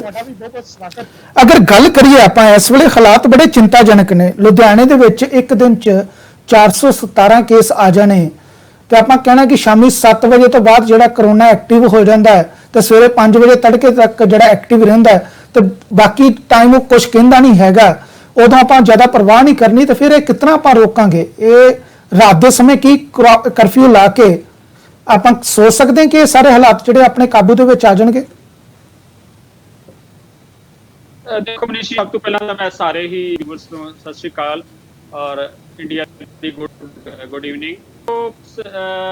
ਜਿੱਥੇ ਤੱਕ ਹਾਲਾਤਾਂ ਦੀ ਗੱਲ ਹੈ, ਆਪਾਂ ਸਾਰਿਆਂ ਨੂੰ ਇਸ ਗੱਲ ਨੂੰ ਸਮਝ ਲੈਣਾ ਚਾਹੀਦਾ ਹੈ ਕਿ ਸਰਕਾਰ, ਮੈਂ ਇੱਕ ਵਰਡ ਯੂਜ਼ ਕਰਦਾ ਨਾ ਕਿ ਸਿਹਤ ਮਹਿਕਮੇ ਦੀ ਸਿਹਤ ਖਰਾਬ ਹੈ, ਪਰ ਇਸ ਬਾਰੇ ਪਹਿਲਾਂ ਵੀ ਬਹੁਤ ਸਾਰੀਆਂ ਗੱਲਾਂ ਹੋ ਚੁੱਕੀਆਂ ਨੇ। ਡਾਕਟਰ ਬਲਵੀਰ ਨੇ ਵੀ ਕਾਫੀ ਕੁਝ ਆਪਾਂ ਨੂੰ ਦੱਸਿਆ ਹੈ, ਪਰ ਦੇਖਣ ਵਾਲੀ ਗੱਲ ਹੈ ਕਿ ਕੀ ਸਰਕਾਰ ਕੱਲੀ ਕੋਰੋਨਾ ਦੀ ਬਿਮਾਰੀ ਨੂੰ ਕੰਟਰੋਲ ਕਰ ਪਾਏਗੀ ਕਿ ਲੋਕ ਵੀ ਇਸ ਗੱਲ ਨੂੰ ਸਮਝਣਗੇ ਜਾਂ ਨਹੀਂ ਸਮਝਣਗੇ। ਮੈਂ ਪਿਛਲੇ ਕੋਈ 4-5 ਮਹੀਨੇ ਤੋਂ ਲਗਾਤਾਰ ਟੀਵੀ ਰਾਹੀਂ, ਸੋਸ਼ਲ ਮੀਡੀਆ ਰਾਹੀਂ ਬੜੀਆਂ ਗੱਲਾਂ ਇਸ ਗੱਲ ਦੀਆਂ ਡਿਸਕਸ਼ਨ ਹੋਈਆਂ ਨੇ ਵਿੱਚ। ਸਰਕਾਰ ਦੇ ਹੱਥ ਸਰਕਾਰ ਕੋਈ ਜ਼ਿੰਮੇਵਾਰੀ ਨਹੀਂ ਲੈਂਦੀ ਔਰ ਉਹਨੇ 73 ਸਾਲਾਂ 'ਚ ਕਦੀ ਕੋਈ ਜ਼ਿੰਮੇਵਾਰੀ ਨਹੀਂ ਲਈ। ਪਰ ਆਪਾਂ ਨੂੰ ਹੁਣ ਇੱਕ ਗੱਲ ਨੂੰ ਜ਼ਰੂਰ ਸਮਝਣਾ ਪਏਗਾ ਕਿ ਜਿਹੜੀ ਇਹ ਕਰੋਨਾ ਇੱਕ ਬਿਮਾਰੀ ਹੈ, ਸੀਰੀਅਸ ਬਿਮਾਰੀ ਹੈ, ਔਰ ਇਹਦੇ ਵਿੱਚ ਲੋਕਾਂ ਦੀ ਪਾਰਟਿਸਿਪੇਸ਼ਨ ਵੀ ਬਹੁਤ ਜ਼ਿਆਦਾ ਜ਼ਰੂਰੀ ਹੈ। ਕਿਉਂਕਿ ਜਿਵੇਂ ਜਿਵੇਂ ਦੇਖਿਆ ਗਿਆ ਕਿ ਜੋ ਪਿੱਛੇ ਚੱਲਦਾ ਆ ਰਿਹਾ ਸੀਗਾ, ਚਾਹੇ ਲਾਕਡਾਊਨ ਹੋਇਆ, ਉਹਦੇ 'ਚ ਇਹ ਗੱਲ ਠੀਕ ਹੈ ਕਿ ਇੱਕ ਇਹ ਜਿਹੜੇ ਲੀਡਰ ਸੀਗੇ ਜਾਂ ਸਰਕਾਰ ਸੀਗੀ, ਇਹਨਾਂ ਨੇ ਇੱਕ ਗਲਤ ਮੈਸੇਜ ਜਿਹੜੇ ਹੈਗੇ ਲੋਕਾਂ ਨੂੰ ਪਹੁੰਚਾਏ। 100% ਸਰਕਾਰ ਜਿਹੜੀ ਹੈਗੀ ਆ ਉਹ ਸਿਆਸਤ ਕਰ ਰਹੀ ਹੈ ਵਿੱਚ ਜਿਹੜੀ ਹੈਗੀ ਹੈ। ਸਿਆਸੀ ਲੋਕ, ਕੱਲ ਮੈਂ ਇੱਕ ਟੀਵੀ ਤੇ ਬੈਠਾ ਸੀ, ਕਾਫੀ ਸਾਰੇ ਲੋਕ, ਸਿਆਸੀ ਲੋਕ ਮੇਰੇ ਨਾਲ ਬੈਠੇ ਸੀਗੇ, ਕੋ ਪੈਨਲਿਸਟ ਜਿਹੜੇ ਹੈਗੇ, ਉਹ ਟੀਵੀ ਤੇ ਬੈਠ ਕੇ ਹੀ ਲੋਕਾਂ ਨੂੰ ਕਹੀ ਜਾ ਰਹੇ ਸੀ ਕਰੋਨਾ ਕਿਹੜੀ ਕੋਈ ਬਹੁਤ ਵੱਡੀ ਬਿਮਾਰੀ ਹੈ ਜੀ, ਤੁਸੀਂ ਵਿਟਾਮਿਨ C ਲੈ ਲਓ ਜੀ, ਤੁਸੀਂ ਵਿਟਾਮਿਨ D ਲੈ ਲਓ ਜੀ, ਤੁਸੀਂ ਘਰ ਲੈ ਲਓ ਜੀ। ਜੇ ਇਸ ਤਰ੍ਹਾਂ ਦੇ ਮੈਸੇਜ ਜਿਹੜੇ ਨੇ ਉਹ ਲੀਡਰ ਲੋਕਾਂ ਤੱਕ ਪਹੁੰਚਾ ਰਹੇ ਨੇ ਤੇ ਬਿਮਾਰੀ ਨੂੰ ਕਿਵੇਂ ਕੰਟਰੋਲ ਕਰਾਂਗੇ ਆਪਾਂ? ਅੱਜ ਆਪਾਂ ਨੂੰ ਸਮਝਣ ਦੀ ਜ਼ਰੂਰਤ ਹੈਗੀ ਹੈ ਕਿ ਵਰਡ ਯੂਜ਼ ਹੁੰਦਾ ਹੈ ਕਿ it is not the words, it is the person behind the words which matters. ਸਰਕਾਰ ਜਿਹੜੀ ਹੈਗੀ ਹੈ, ਲੀਡਰ ਹੀ ਲੋਕਾਂ ਨੂੰ ਬਿਮਾਰੀ ਦੇ ਬਾਰੇ ਸਿਖਾਈ ਜਾ ਰਹੇ ਨੇ, ਜਦੋਂ ਕਿ ਕਰੋਨਾ ਇੱਕ ਬਿਮਾਰੀ ਹੈ ਜਿਹਦੇ ਬਾਰੇ ਸਿਰਫ ਡਾਕਟਰਸ ਐਕਸਪਲੇਨ ਕਰ ਸਕਦੇ ਹੈ। ਦੂਸਰਾ ਬੰਦਾ ਅਗਰ ਕਰੇਗਾ ਤਾਂ ਲੋਕਾਂ ਨੂੰ ਭੰਬਲ ਭੁੱਸੇ 'ਚ ਪਾਏਗਾ। ਤੁਸੀਂ ਲੁਧਿਆਣਾ ਦੀ ਗੱਲ ਕੀਤੀ ਹੈ, ਲੁਧਿਆਣਾ ਹੋਵੇ, ਚਾਹੇ ਉਹ ਪਟਿਆਲਾ ਹੋਵੇ, ਜਲੰਧਰ ਹੋਵੇ, ਹੁਣ ਇਵਨ ਮੋਹਾਲੀ ਵੀ ਸਭ ਤੋਂ ਵੱਡਾ ਜਿਹੜਾ ਹੈਗਾ, ਸਭ ਤੋਂ ਪਹਿਲਾਂ ਜ਼ਿਆਦਾ ਕੇਸਿਸ ਸਟਾਰਟ ਹੋ ਸੀਗੇ। ਲੋਕਾਂ ਨੂੰ ਵੀ ਜ਼ਿੰਮੇਵਾਰੀ ਸਮਝਣੀ ਪਏਗੀ, ਕਿਉਂਕਿ ਲੋਕਾਂ ਨੂੰ ਜੇ ਮਾਸਕ ਲਾਉਣ ਵਾਸਤੇ ਕਿਹਾ ਗਿਆ ਤਾਂ ਉਹ ਅੱਧ ਤੱਕ ਨੱਕ ਦੇ ਥੱਲੇ ਰੱਖੀ ਬੈਠੇ ਆ, ਸਿਰਫ ਫਾਰਮੈਲਿਟੀ ਲਾਉਣ ਵਾਸਤੇ, ਜਾਂ ਇਹ ਕਹਿ ਲਓ ਕਿ ਤੋਂ ਆਪਣਾ ਬਚਣ ਵਾਸਤੇ ਕਿ ਜੁਰਮਾਨਾ ਲੱਗੇਗਾ। ਜੇ ਉਹਨਾਂ ਨੂੰ ਕਿਹਾ ਜਾਂਦਾ ਹੈ ਕਿ ਤੁਸੀਂ ਹੱਥ ਧੋਣੇ ਆ ਤਾਂ ਲੋਕੀ ਫਾਰਮੈਲਿਟੀ ਕਰਦੇ ਆ, ਏਦਾਂ ਜਿਹੜਾ ਮਾੜਾ ਮੋਟਾ ਸੈਨੀਟਾਈਜ਼ਰ ਲਾਇਆ, ਜਦੋਂ ਕਿ ਉਹ ਸੈਨੀਟਾਈਜ਼ਰ ਦੀ ਬਜਾਏ ਬਾਰ-ਬਾਰ ਕਿਹਾ ਗਿਆ ਸੀਗਾ ਕਿ ਤੁਸੀਂ ਹੱਥ ਜਿਹੜੇ ਹੈਗੇ ਆ ਉਹ ਸਾਬਣ ਨਾਲ ਧੋਵੋ। ਸੌਰੀ, ਫਿਰ ਉਹਨਾਂ ਨੇ ਕਿਹਾ ਗਿਆ ਸੀਗਾ ਕਿ ਆਪਾਂ ਸੋਸ਼ਲ ਡਿਸਟੈਂਸ ਬਣਾ ਕੇ ਰੱਖਣਾ ਹੈ। ਕਿਸੇ ਦੁਕਾਨ ਤੇ ਚਲੇ ਜਾਓ, ਕਿਸੇ ਪਾਰਕ 'ਚ ਜਾਓ, ਕਿਸੇ ਹੋਰ ਪਲੇਸ ਤੇ ਚਲੇ ਜਾਓ, ਸੋਸ਼ਲ ਡਿਸਟੈਂਸ ਨਾਲ ਦੀ ਤਾਂ ਗੱਲ ਹੀ ਕੋਈ ਐਗਜ਼ਿਸਟ ਨਹੀਂ ਕਰਦੀ। ਸਬਜ਼ੀ ਮੰਡੀ ਉਸੇ ਤਰ੍ਹਾਂ ਲੱਗੀ ਹੋਈ ਹੈ, ਬਾਜ਼ਾਰ ਉਸੇ ਤਰ੍ਹਾਂ ਖੁੱਲੇ ਹੋਏ ਹੈ, ਲੋਕ ਇਸ ਗੱਲ ਨੂੰ ਸਮਝਣ ਨੂੰ ਤਿਆਰ ਹੀ ਨਹੀਂ। ਇੱਕ ਉਸ ਤੋਂ ਅੱਗੇ ਜਾ ਰਿਹਾ, ਦੂਸਰਾ ਉਸ ਤੋਂ ਅੱਗੇ ਜਾ ਰਿਹਾ। ਫਿਰ ਤਿਉਹਾਰ ਮਨਾਏ ਜਾ ਰਹੇ ਨੇ, ਰੱਖੜੀ ਦਾ ਤਿਉਹਾਰ ਜੀ, 15 ਅਗਸਤ ਦਾ ਤਿਉਹਾਰ ਹੈ, ਫਿਰ ਗੁਰਦੁਆਰੇ ਮੰਦਿਰ ਸਾਰੇ ਉਸੇ ਤਰ੍ਹਾਂ ਖੁੱਲੇ ਹੋਏ ਆ। ਜ਼ਬਰਦਸਤੀ ਸਰਕਾਰ ਦੀ ਮੈਂ ਡਾਕਟਰ ਮਲਤਾਨੀ ਸਾਹਿਬ ਜਿਹੜਾ ਤੁਸੀਂ ਲੌਜੀਕ ਦੇ ਰਹੇ ਹੋ, ਮੈਂ ਉਸ ਲੌਜੀਕ ਦੇ ਉੱਤੇ ਗੱਲ ਕਰਾਂ ਅਗਰ ਧਿਆਨ ਦੇ ਨਾਲ। ਤੁਸੀਂ ਕਿਹਾ ਕਿ ਸ਼ਬਦ ਜਿਹੜੇ ਮਹੱਤਵਪੂਰਨ ਨਹੀਂ ਹੁੰਦੇ, ਸ਼ਬਦਾਂ ਦੇ ਪਿੱਛੇ ਕੌਣ ਬੋਲ ਰਿਹਾ, ਉਹ ਸ਼ਬਦ ਕਿਹਦੇ ਮੂੰਹੋਂ ਨਿਕਲਦੇ ਨੇ, ਉਹ ਮਹੱਤਵਪੂਰਨ ਹੁੰਦਾ। ਜਦੋਂ ਆਪਾਂ ਇਹ ਕਹਿੰਦੇ ਨੇ ਕਿ 52 ਸੀਟਰ ਬੱਸ ਦੇ ਵਿੱਚ 52 ਸਵਾਰੀਆਂ ਬਹਿ ਕੇ ਚਲੇ ਜਾਣਗੀਆਂ, ਤਾਂ ਆਮ ਲੋਕੀ ਤੇ ਇਹੋ ਸਮਝਣਗੇ ਨਾ ਕਿ ਸਭ ਕੁਝ ਠੀਕ ਠਾਕ ਹੈਗਾ, ਐਡਾ ਕੋਈ ਹਾਲਾਤ ਖਰਾਬ ਨਹੀਂ ਹੈਗੇ। ਹੁਣ ਜਦੋਂ ਸਰਕਾਰ ਕਹਿੰਦੀ ਹੈ ਕਿ ਬਸ ਤੁਸੀਂ ਵਿਆਹ ਕਰਵਾ ਸਕਦੇ ਹੋ, ਤੁਸੀਂ ਭੋਗਾਂ ਦੇ ਉੱਤੇ ਜਾ ਸਕਦੇ ਹੋ, ਸੰਸਕਾਰ ਕਰ ਸਕਦੇ ਹੋ, ਇਸ ਤੋਂ ਇਲਾਵਾ ਕੋਈ ਵੀ ਪ੍ਰੋਗਰਾਮ ਨਹੀਂ ਕਰ ਸਕਦੇ, ਤਾਂ ਇੱਕ ਪਾਸੇ ਲੱਗਦਾ ਕਿ ਹੁਣ ਸਭ ਕੁਝ ਹਾਲਾਤ ਜਿਹੜੇ ਨੇ ਵਿਗੜ ਚੁੱਕੇ ਨੇ। ਇਹ ਦੋ ਪਾਸੇ ਦੀ ਜਿਹੜੀ ਦੋ ਤਰੀਕੇ ਦੀ ਸਟੇਟਮੈਂਟ ਹੈ, ਤੁਹਾਨੂੰ ਨਹੀਂ ਲੱਗਦਾ ਕਿ ਇਹ ਪੰਜਾਬ ਵਾਸੀਆਂ ਨੂੰ ਜਾਂ ਜਿਹੜੇ ਵੀ ਲੋਕ ਹੈਗੇ ਨੇ, ਆਮ ਲੋਕ ਨੇ, ਉਹਨਾਂ ਨੂੰ ਆਪ ਹੀ ਕਨਫਿਊਜ਼ ਕਰ ਜਾਂਦੀ ਹੈ?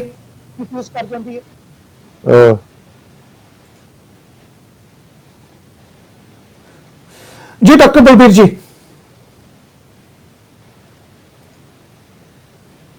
ਸ਼ੁਰੂ ਹੋਇਆ ਪੈਂਡੈਮਿਕ, ਉਦੋਂ ਮੁੱਖ ਮੰਤਰੀ ਸਾਹਿਬ ਦੀ ਇੱਕ ਬਿਆਨ ਆਇਆ ਸੀਗਾ ਕਿ ਜਿਹੜਾ ਪ੍ਰਾਈਵੇਟ ਹਸਪਤਾਲ ਜਾਂ ਡਾਕਟਰ ਮਰੀਜ਼ ਨਹੀਂ ਦੇਖੇਗਾ, ਮੈਂ ਉਹਨਾਂ ਤੇ FIR ਕਰ ਦਾਂਗਾ ਜੀ। ਉਸ ਤੋਂ ਪਹਿਲਾਂ ਉਹਨਾਂ ਦੇ ਅਸੀਂ ਡਿਪਟੀ ਕਮਿਸ਼ਨਰ ਦਾ ਇੱਕ ਆਰਡਰ ਸੀ, ਸਾਡੇ ਕੋਲ ਰਿਟਨ ਆਰਡਰ ਸੀ। ਮੈਂ IMA ਦਾ ਪ੍ਰੈਜ਼ੀਡੈਂਟ ਵੀ ਹਾਂ, ਹੁਣ ਮੈਂ ਮਤਲਬ ਜਿਹੜਾ ਉਹਦਾ ਐਕਸ ਪ੍ਰੈਜ਼ੀਡੈਂਟ ਹੈ ਪਟਿਆਲਾ ਯੂਨਿਟ ਦਾ। ਜਿਹੜਾ ਡਿਪਟੀ ਕਮਿਸ਼ਨਰ ਦਾ ਆਰਡਰ ਸੀਗਾ ਵੀ ਜਿਹੜਾ ਡਾਕਟਰ ਕਲੀਨਿਕ ਖੋਲੇਗਾ ਅਸੀਂ ਉਹਦੇ ਤੇ FIR ਕਰ ਦਾਂਗੇ।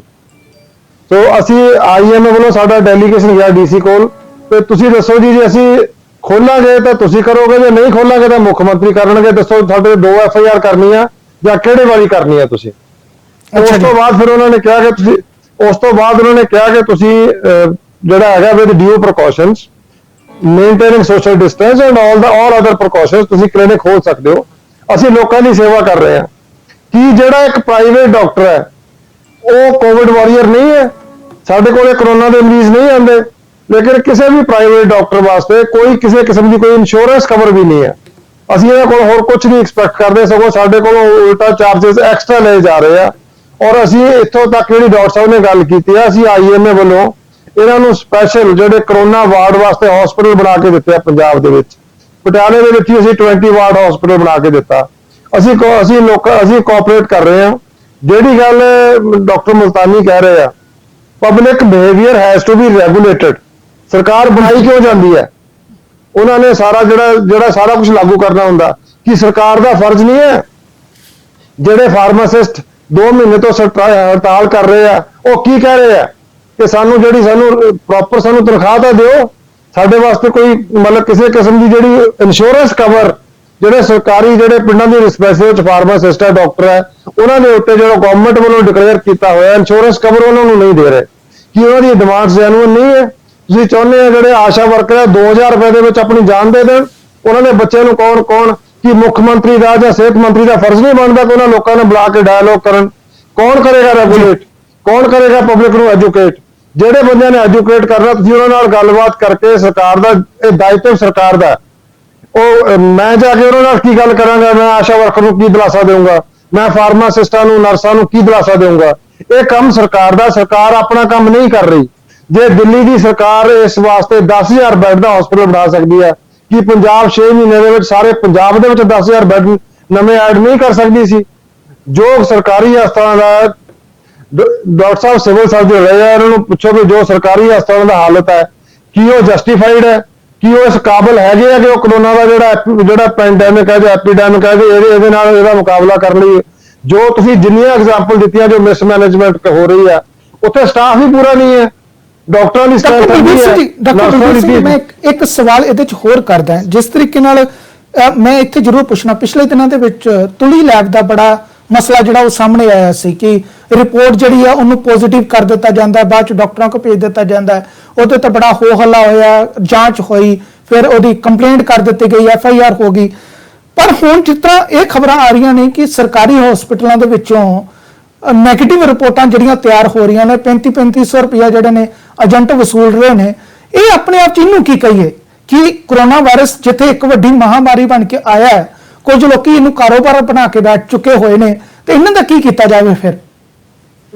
ਦੇਖੋ ਕਿਸੇ ਵੀ ਸਮਾਜ ਦੇ ਵਿੱਚ ਤੁਸੀਂ ਕੋਈ ਵੀ ਵਰਗ ਲੈ ਲਓ, ਉਹਦੇ ਵਿੱਚ 1-2% ਜਿਹੜੇ ਹੈਗੇ ਆ ਨਾ, ਉਹ ਗੰਦੀਆਂ ਮੱਛੀਆਂ, ਅਨਸਕਰੂਪਲਸ ਐਲੀਮੈਂਟ ਹੁੰਦੇ ਆ, ਜਿਹੜੇ ਕਿ ਮਹਾਮਾਰੀ ਵੇਲੇ, ਇਹ ਫਲੱਡਸ ਵੇਲੇ ਵੀ ਹੋਇਆ, ਇਹ ਅਰਥਕੁਏਕ ਵੇਲੇ ਵੀ ਹੋਇਆ।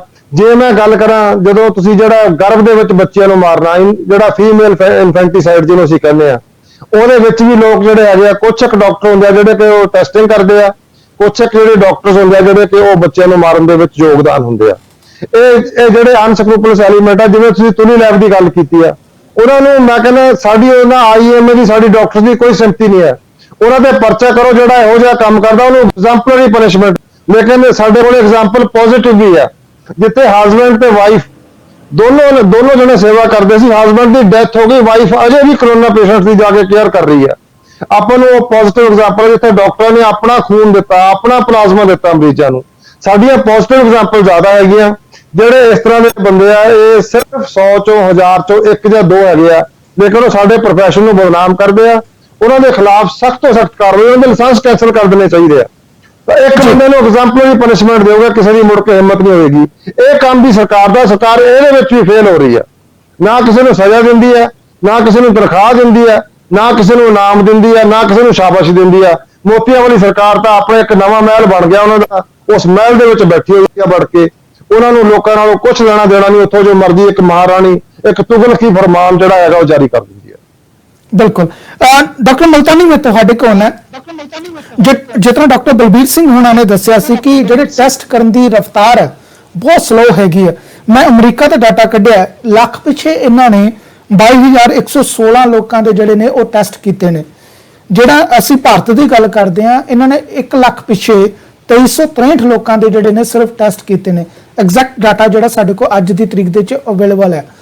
ਆਪਾਂ ਜੇ ਇਸ ਰਫ਼ਤਾਰ ਦੇ ਨਾਲ ਚੱਲਾਂਗੇ ਤਾਂ ਜਿਸ ਤਰੀਕੇ ਨਾਲ ਸਾਡੇ ਕੇਸ ਵੱਧਦੇ ਪਏ ਨੇ, 63,000 ਕੇਸ ਜਿਹੜਾ ਹੈ ਇੱਕ ਦਿਨ 'ਚ ਆਉਣ ਲੱਗ ਪਿਆ ਹੈ, ਤੇ ਆਪਾਂ ਜਾਵਾਂਗੇ ਕਿੱਥੇ ਜੇ ਆਪਾਂ ਉਹ ਹੁਣ ਨਹੀਂ ਟੈਸਟ ਕਰਨੇ?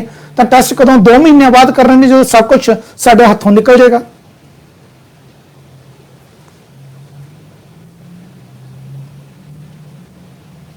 ਜੀ ਡਾਕਟਰ ਮਲਤਾਨੀ। ਦੇਖੋ, ਇਸ ਤਰ੍ਹਾਂ ਹੈਗਾ ਕਿ ਮਨੀਸ਼ ਜੀ, ਇੱਕ ਗੱਲ ਨੂੰ ਆਪਾਂ ਨੂੰ ਮੰਨਣਾ ਪਏਗਾ ਕਿ ਇਹ ਜਿਹੜੀ ਬਿਮਾਰੀ ਹੈ, ਇਹ ਨਵੀਂ ਬਿਮਾਰੀ ਸੀ। ਇਹਦੇ ਬਾਰੇ ਕੁਝ ਵੀ ਅਜੇ ਤੱਕ ਹੈਗਾ ਉਹ ਨਹੀਂ ਸੀ, ਜਿਹੜਾ ਹੈਗਾ ਸਾਰਾ ਕੁਝ ਅੱਜ ਤੱਕ ਵੀ ਨਹੀਂ ਪਤਾ ਲੱਗ ਸਕਿਆ ਵੀ ਇਸ ਦੀ ਸਟਰਕਚਰ ਕਿਸ ਤਰ੍ਹਾਂ ਦੀ ਹੈਗੀ ਹੈ, ਕਿਸ ਤਰ੍ਹਾਂ ਦੇ ਟੈਸਟ, ਕਿਸ ਤਰ੍ਹਾਂ ਦਾ ਇਲਾਜ ਜਿਹੜਾ ਹੈਗਾ। ਇੰਡੀਆ ਦੀ ਆਪਾਂ ਨੂੰ ਸਾਰੀ ਸਿਚੁਏਸ਼ਨ ਨੂੰ ਦੇਖਣਾ ਪਏਗਾ। ਪਹਿਲੀ ਸਿਚੁਏਸ਼ਨ ਤਾਂ ਇਹ ਸੀ ਕਿ ਆਪਣਾ ਕੋਈ ਕੰਟਰੀ ਜਿਹੜਾ ਅਮੀਰ ਕੰਟਰੀ ਨਹੀਂ, ਆਪਾਂ ਬਾਕੀ ਕੰਟਰੀਜ਼ ਦੇ ਨਾਲ ਇਹਨਾਂ ਨੂੰ ਕੰਪੇਅਰ ਨਹੀਂ ਕਰ ਸਕਦੇ। ਆਪਾਂ ਨੂੰ ਆਪਣੀ ਸਟਰਕਚਰ ਦੀ ਗੱਲ ਕਰਨੀ ਵੀ ਜਿੱਥੇ ਅਸੀਂ ਰਹਿ ਰਹੇ ਹਾਂ, ਹੁੰਦੀ ਘੜੀ ਕੀ ਹਾਲਾਤ ਨੇ ਤੇ ਉਸ ਨੂੰ ਬੈਸਟ ਕੀ ਯੂਜ਼ ਕਰਨਾ। ਸਭ ਤੋਂ ਵੱਡਾ ਸਵਾਲ ਤਾਂ ਇਹ ਸੀ। ਪਰ ਇਸ ਦੇ ਵਿੱਚ ਇਹ ਸੀ ਕਿ ਜਿੱਦ ਤੱਕ ਪਹਿਲੀ ਜਾਂ ਸੈਕੰਡ ਸਟੇਜ ਦੀ ਜਦੋਂ ਆਪਾਂ ਗੱਲ ਕਰਦੇ ਸੀਗੇ, ਅਵੇਅਰਨੈਸ ਵਾਲਾ ਪਾਰਟ ਸੀ, ਆਪਾਂ ਨੂੰ ਕੰਟੈਕਟ ਦਾ ਪਤਾ ਲੱਗ ਜਾਂਦਾ ਸੀਗਾ, ਉੱਥੇ ਤੱਕ ਆਪਣਾ ਕੰਮ ਵਧੀਆ ਸੀਗਾ, ਆਪਾਂ ਨੂੰ ਕੋਈ ਪ੍ਰੋਬਲਮ। ਹੁਣ ਇਹ ਜਿਹੜਾ ਕਮਿਊਨਿਟੀ ਸਪਰੈਡ ਹੋ ਚੁੱਕਿਆ, ਜਿਹਨੂੰ ਕਿ ਚਾਰ ਮੰਨਦੀ ਨਹੀਂ, ਕਦੀ ਕਹਿੰਦੀ ਹੈ ਇਹ ਇੱਕ ਲੋਕਲਾਈਜ਼ਡ ਪੇਸ ਚ ਹੈਗਾ, ਕੋਈ ਕਹਿੰਦੀ ਹੈ ਜੀ ਇਹ ਕੁਝ ਹੈਗਾ। ਲੇਕਿਨ ਅੱਜ ਜੋ ਆਪਾਂ ਪੰਜਾਬ ਦੀ ਗੱਲ ਕਰੀਏ, ਕਿਉਂਕਿ ਪੰਜਾਬ ਵਿੱਚ ਅਸੀਂ ਬੈਠੇ ਹੋਏ ਆ, ਤੁਹਾਡੇ ਕੋਲ 1,500 2,000 ਦੇ ਕਰੀਬ ਕੇਸਿਸ ਆ ਰਹੇ ਅਜੇ ਤੱਕ।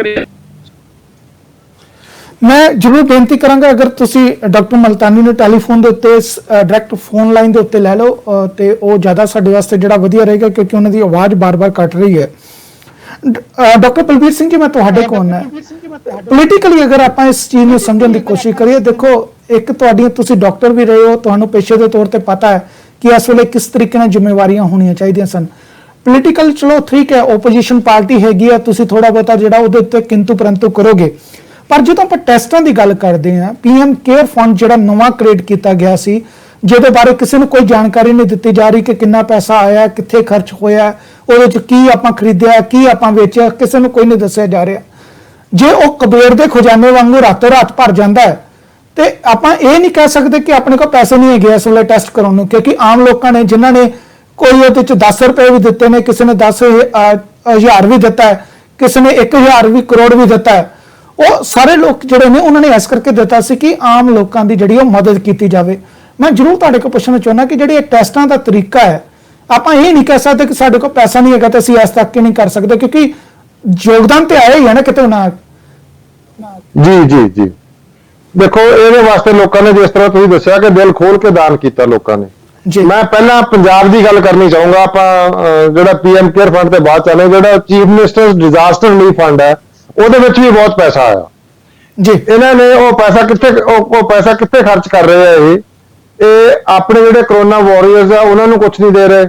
ਇਕਵਿਪਮੈਂਟ ਜਾਂ ਹੋਰ ਜਿਹੜੀ ਆਪਣੀ ਜਿਹੜੀ ਇਨਫਰਾਸਟ੍ਰਕਚਰ ਜਿਹੜੀ ਡਿਵੈਲਪਮੈਂਟ ਸੀ ਉਹਦੇ ਵਾਸਤੇ, ਕੈਪੈਸਿਟੀ ਬਿਲਡਿੰਗ ਸੀ ਉਹਦੇ ਵਾਸਤੇ ਨਹੀਂ ਯੂਜ਼ ਕਰ ਰਹੇ। ਇਹ ਜਿਹੜੇ ਬੱਚਿਆਂ ਨੂੰ ਟੈਲੀਫੋਨ ਲੈ ਕੇ ਦੇ ਰਹੇ ਆ, ਉਹਦੇ ਸਮਾਰਟਫੋਨ ਲੈ ਕੇ ਦੇ ਰਹੇ ਆ ਡਿਜ਼ਾਸਟਰ ਰਿਲੀਫ ਫੰਡ ਦੇ ਨਾਲ, ਉਹਨੂੰ ਕਰੋਨਾ ਵਾਸਤੇ ਨਹੀਂ ਯੂਜ਼ ਕਰ ਰਹੇ। ਜਿਹੜਾ ਇਹਨਾਂ ਦਾ ਇੱਕ ਇਲੈਕਸ਼ਨ ਦਾ ਵਾਅਦਾ ਸੀਗਾ ਉਹ ਬੱਚਿਆਂ ਨੂੰ ਟੈਲੀਫੋਨ ਦੇ ਰਹੇ ਆ, ਉਹ ਵੀ 5 ਮਹੀਨੇ ਬਾਅਦ ਹੁਣ ਸ਼ੁਰੂ ਕਰ ਰਹੇ ਆ। ਇਹੀ ਹਾਲ ਪੀਐਮ ਕੇਅਰ ਦਾ ਫੰਡ ਹੈ, ਉਹਦੇ ਵਿੱਚੋਂ ਜਿਹੜੀਆਂ ਕਿੱਟਾਂ ਆਈਆਂ ਜਾਲੀ ਆਈਆਂ, ਜਿਹੜੇ ਉਹਦੇ ਵਿੱਚੋਂ ਵੈਂਟੀਲੇਟਰ ਆਏ ਉਹ ਡਿਫੈਕਟਿਵ ਸੀਗੇ, ਉਹ ਸਾਰੀਆਂ ਸਟੇਟਸ ਨੇ ਵਾਪਸ ਭੇਜੇ ਆ। ਥਰਡ ਕਲਾਸ ਮਟੀਰੀਅਲ ਜਿਹੜਾ ਇਹਨਾਂ ਦੇ ਆਪਣੇ ਬੰਦੇ ਬਣਾਉਂਦੇ ਸੀਗੇ, ਇਸੇ ਤਰ੍ਹਾਂ ਜਿਹੜੀਆਂ ਪੀਪੀ ਕਿਟਸ ਆ ਉਹ ਡਿਫੈਕਟਿਵ ਪੀਪੀ ਕਿਟਸ ਆਈਆਂ ਉਹਦੇ ਵਿੱਚੋਂ, ਔਰ ਉਹ ਬਿਲਕੁਲ ਟਰਾਂਸਪੇਰੈਂਟ ਨਹੀਂ ਹੈ। ਔਰ ਇਸੇ ਤਰ੍ਹਾਂ ਜਿਹੜਾ chief minister disaster relief fund ਹੈ, ਇਹ ਕਿਉਂ ਨਹੀਂ ਸਾਰੀ ਅਸੀਂ ਇਹਨਾਂ ਨੂੰ ਸਪੋਰਟ ਕਰਦੇ ਹਾਂ, ਅਸੀਂ ਬਿਲਕੁਲ ਇਹਦੇ ਤੇ ਕੋਈ ਰਾਜਨੀਤੀ ਨਹੀਂ ਕਰਦੇ, ਪਰ ਇਹਦਾ ਮਤਲਬ ਇਹ ਨਹੀਂ ਹੈ ਕਿ ਅਸੀਂ ਜੋ ਸੱਚ ਵੀ ਨਾ ਬੋਲੀਏ। ਅਸੀਂ ਬਿਲਕੁਲ ਇਹ ਜਿਹੜੇ ਇਸ ਮਸਲੇ ਦੇ ਵਾਸਤੇ ਆਪਾਂ ਸਾਰੇ ਇੱਕ ਆ, ਜਾਂ ਸਾਰੇ ਮਰਾਂਗੇ ਜਾਂ ਸਾਰੇ ਬਚਾਂਗੇ। ਅਸੀਂ ਸਰਕਾਰ ਨੂੰ ਹੁਣ ਵੀ ਬੇਨਤੀ ਕਰਦੇ ਹਾਂ ਕਿ ਤੁਸੀਂ ਆਪਣੀ ਕੈਪੈਸਿਟੀ ਬਿਲਡਿੰਗ ਕਰੋ, ਜਿਸ ਤਰ੍ਹਾਂ ਦਿੱਲੀ ਦੀ ਸਰਕਾਰ ਨੇ ਡਿਊਰਿੰਗ ਦੋਸ ਕ੍ਰਾਈਸਿਸ ਡੇਜ਼ ਉਹਨਾਂ ਨੇ ਇਮੀਡੀਏਟਲੀ ਆਪਣਾ ਜਿਹੜਾ ਇਨਫਰਾਸਟ੍ਰਕਚਰ ਐਕਸਪੈਂਡ ਕਰਕੇ, ਆਪਣਾ ਕੈਪੈਸਿਟੀ ਬਿਲਡਿੰਗ ਕਰਕੇ, ਲੋਕਾਂ ਨੂੰ ਇਨਵੋਲਵ ਕਰਕੇ। ਲੜਾਈ ਕੀ ਹੁੰਦੀ ਆ ਕਿ ਜਿਹੜਾ ਮੁੱਖ ਮੰਤਰੀ ਆ, ਸਿਹਤ ਮੰਤਰੀ ਆ, ਜੋ ਉਹਨਾਂ ਦੀ ਕੈਬਨਿਟ ਆ, ਜੋ ਐਮਐਲਏ ਆ, they have to lead it from the front. ਇਸ ਵੇਲੇ ਜਿਹੜੇ ਜੇ ਤੁਹਾਡੇ ਵਾਰੀਅਰਸ ਹੀ ਜਿਹੜੇ ਹੈਗੇ ਆ ਉਹ ਹਥਿਆਰ ਸੁੱਟ ਕੇ ਬਹਿ ਜਾਣਗੇ, ਉਹਨਾਂ ਨੂੰ ਇੰਸ਼ੋਰੈਂਸ ਕਵਰ ਨਹੀਂ ਮਿਲੇਗਾ, ਉਹਨਾਂ ਨੂੰ ਟਾਈਮ ਸਿਰ ਤਨਖਾਹ ਨਹੀਂ ਮਿਲੇਗੀ, ਉਹਨਾਂ ਨੂੰ ਜਿਹੜੇ ਕੋਈ ਬੰਦਾ ਬਿਮਾਰ ਹੋ ਜਾਂਦਾ ਉਹਨੂੰ ਕੇਅਰ ਨਹੀਂ ਮਿਲੇਗੀ। ਤੁਸੀਂ ਡੀਮੋਰਲਾਈਜ਼ਡ ਆਰਮੀ ਦੇ ਨਾਲ ਕੋਈ ਲੜਾਈ ਨਹੀਂ ਜਿੱਤ ਸਕਦੇ। ਤੇ ਉਹਨਾਂ ਦਾ ਮੋਰਲ ਬੂਸਟਿੰਗ ਕੌਣ ਕਰੇਗਾ? ਗਵਰਨਮੈਂਟ ਕਰੇਗੀ ਨਾ। ਗਵਰਨਮੈਂਟ ਅੱਗੇ ਆਵੇ, ਜਿਹੜੇ ਆਪਣੀਆਂ ਆਸ਼ਾ ਵਰਕਰਸ ਆ, ਹਰ ਪਿੰਡ ਦੇ ਵਿੱਚ ਸਾਡੀ ਆਸ਼ਾ ਵਰਕਰ ਹੈ, ਹਰ ਮਹੱਲੇ ਦੇ ਵਿੱਚ ਆਸ਼ਾ ਵਰਕਰ ਹੈ, ਉਸ ਦੇ ਉੱਪਰ ਸਾਡੇ ਕੋਲ ਏਐਨਐਮ ਨਰਸਸ ਦਾ ਨੈਟਵਰਕ ਹੈ, ਡਾਕਟਰਸ ਹੈ, ਉਸ ਦੇ ਉੱਪਰ ਸਾਡੇ ਮੈਨੇਜਰ ਹੈ, ਉਹ ਇੱਕ ਸਾਰੀ ਟੀਮ ਹੈ ਜਿਹੜੀ ਸਾਰੀ ਬਿਊਰੋਕ੍ਰੇਸੀ ਆ। ਕਿਉਂ ਨਹੀਂ ਜਾਂਦੇ ਪਿੰਡਾਂ 'ਚ? ਕਿਉਂ ਨਹੀਂ ਜਾਂਦੇ ਮਹੱਲਿਆਂ 'ਚ? ਕਿਉਂ ਨਹੀਂ ਜਾਂਦੇ ਸ਼ਹਿਰਾਂ 'ਚ? ਸਾਰੇ ਜਿੰਨੇ ਬਿਊਰੋਕਰੇਟ ਚੰਡੀਗੜ੍ਹ ਬੈਠੇ ਕੀ ਕਰਦੇ? ਇਹਨਾਂ ਨੂੰ ਡਰ ਲੱਗਦਾ, ਇਹਨਾਂ ਨੂੰ ਸ਼ਰਾਬ ਦੇ ਠੇਕੇ ਖੋਲਣ ਦੀ ਕਾਹਲੀ ਪਈ ਹੈ। ਬਾਕੀ ਇਹਨਾਂ ਨੂੰ ਕੋਈ ਸਕੂਲ ਬੰਦ ਰਹਿਣ, ਹਸਪਤਾਲ ਵੀ ਬੰਦ ਕਰ ਦਿਓ। ਸਰਕਾਰੀ ਹਸਪਤਾਲਾਂ ਦੇ ਵਿੱਚ ਇਹਨਾਂ ਨੇ ਆਪਰੇਸ਼ਨ ਜਿਹੜੇ ਇਲੈਕਟਿਵ ਸਰਜਰੀਜ਼ ਹੈ, ਜਿਹਨੂੰ ਕੋਈ ਐਕਿਊਟ ਅਟੈਕ ਹੋ ਗਿਆ ਪੈਨਕ੍ਰੀਆਟਾਈਟਿਸ ਦਾ, ਕਿਸੇ ਨੂੰ ਕੋਈ appendicitis ਹੋ ਗਿਆ, ਕਿਸੇ ਦੀ ਅੱਖ ਦੀ ਨਾੜੀ ਫਟੀ ਹੋਈ ਹੈ, ਕਿਸੇ ਨੂੰ ਹਾਰਟ ਅਟੈਕ ਹੋਇਆ, ਕਿੱਥੇ ਜਾਣ? ਉਹ ਇਹ ਸਾਰਾ ਹਸਪਤਾਲ ਬੰਦ ਕਰਕੇ ਬਹਿ ਜਾਂਦੇ ਆ। ਇਹ ਆਪ ਤਾਂ ਜਾ ਕੇ ਜਿਹੜਾ ਮੈਦਾਂਤਾ ਮੈਡੀਸਿਟੀ ਜਦੋਂ ਐਡਮਿਟ ਹੋ ਜਾਂਦੇ ਆ, ਅਮਰੀਕਾ ਨੂੰ ਭੱਜ ਜਾਂਦੇ ਜਦੋਂ ਕੈਂਸਰ ਹੁੰਦਾ, ਇਹ ਜਾ ਕੇ ਪੀਜੀਆਈ 40 ਦੇ ਸਕਾਟ ਵਿੱਚ ਐਡਮਿਟ ਹੋ ਜਾਂਦੇ ਆ। ਆਮ ਬੰਦਾ ਕਿੱਥੇ ਜਾਏਗਾ? ਕਿ ਅਸੀਂ ਸਵਾਲ ਵੀ ਨਾ ਪੁੱਛੀਏ। ਅਸੀਂ ਇਹਨਾਂ ਦੇ ਨਾਲ ਅਸੀਂ ਲੋਕਾਂ ਦੇ ਵਿੱਚ ਲੈ ਕੇ, ਮੈਂ ਰੋਜ਼ ਮੈਂ 6 ਘੰਟੇ ਪੇਸ਼ੈਂਟ ਦੇਖਦਾ ਜਾ ਕੇ। ਰੋਜ਼ ਮੇਰੇ ਕੋਲੇ 4-5 ਬੰਦੇ ਆਉਂਦੇ ਤਾਂ ਦੀ ਅੱਖ ਦੇ ਵਿੱਚ ਕਰਾ ਪਿਆ ਹੁੰਦਾ, ਕਿਸੇ ਦੀ ਅੱਖ ਦੀ ਨਾੜੀ ਫਟੀ ਹੁੰਦੀ ਹੈ, ਕਿਸੇ ਦੀ ਅੱਖ 'ਚ ਖੂਨ ਆਇਆ ਹੁੰਦਾ। ਕੀ ਉਹ ਐਮਰਜੈਂਸੀ ਨਹੀਂ ਹੈ? ਹੁਣ ਸਾਡੇ ਦੂਜਾ ਜਿਹੜਾ ਮਲੇਰੀਆ ਦਾ ਐਪੀਡੈਮਿਕ ਸਾਡੇ ਅੱਗੇ ਪੈਂਡਿੰਗ ਹੈ, ਇਹਨੂੰ ਸਿੰਡੈਮਿਕ ਕਹਿੰਦੇ ਆ। ਇੱਕ ਐਪੀਡੈਮਿਕ ਦੇ ਵਿੱਚ ਹੋਰ ਇੱਕ ਐਪੀਡੈਮਿਕ ਵੱਧ ਜਾਏਗਾ। ਜੇ ਸਰਕਾਰ ਇਸ ਤਰ੍ਹਾਂ ਘਰੇ ਵਿੱਚ ਬੈਠੀ ਰਹੇਗੀ ਤਾਂ ਸਾਡੇ ਵਾਸਤੇ ਆਉਣ ਵਾਲਾ ਸਮਾਂ ਅੱਛਾ ਨਹੀਂ ਹੈ। ਡਾਕਟਰ ਬਲਬੀਰ, ਇਹ ਜਿੰਨੀਆਂ ਵੀ ਤੁਸੀਂ ਬਿਮਾਰੀਆਂ ਗਣਾਈਆਂ ਨੇ, ਮੈਡੀਕਲ ਦੇ ਖੇਤਰ ਦੇ ਵਿੱਚ ਇਹ ਕਿਹਾ ਜਾਂਦਾ, ਸਿਆਣਾ ਡਾਕਟਰ ਜਿਹੜਾ ਹੁੰਦਾ ਉਹ ਕਹਿੰਦਾ ਕਿ ਇੱਕ ਬਿਮਾਰੀ ਜਦੋਂ ਦੂਸਰੀ ਬਿਮਾਰੀ ਦੇ ਨਾਲ ਜਿਹੜਾ ਅਟੈਚ ਕਰਦੀ ਹੈ ਤਾਂ ਉਹਦੇ ਰਿਜ਼ਲਟ ਜਿਹੜੇ ਨੇ ਉਹ ਬਹੁਤ ਮਾੜੇ ਹੁੰਦੇ ਨੇ।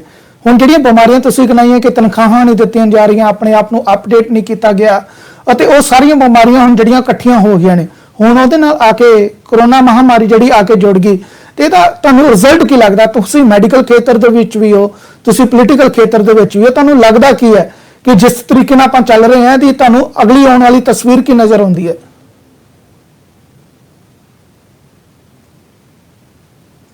ਜਿਹੜੇ ਇਹਨਾਂ ਦੇ ਜਿਹੜੀ ਸਰਕਾਰੀ ਮਸ਼ੀਨਰੀ ਸੀ, ਇਹਨਾਂ ਦੇ ਐਮਐਲਏ, ਇਹਨਾਂ ਦੇ ਜਿੰਨਾ ਵੀ ਹੋਰ ਪੈਰਾਫਰਨੇਲੀਆ, ਪੁਲਿਸ ਦੇ ਬੰਦੇ, ਉਹ ਸ਼ਰਾਬ ਦੀਆਂ ਨਕਲੀ ਫੈਕਟਰੀਆਂ, ਨਕਲੀ ਸ਼ਰਾਬ ਲੋਕਾਂ ਨੂੰ ਜ਼ਹਿਰ ਪਿਲਾ ਰਹੇ ਸੀ, ਸਪਿਰਿਟ ਕੋਲ ਕੇ ਪਿਲਾ ਰਹੇ ਸੀ। ਉਹ ਜਦੋਂ ਇੱਕਦਮ 100 ਬੰਦੇ ਮਰ ਗਏ ਤਾਂ ਸਾਹਮਣੇ ਆ ਰਿਹਾ ਸਲੋ ਪੋਇਜ਼ਨਿੰਗ ਬਹੁਤ ਦੇਰ ਤੋਂ ਹੋ ਰਹੀ ਸੀ।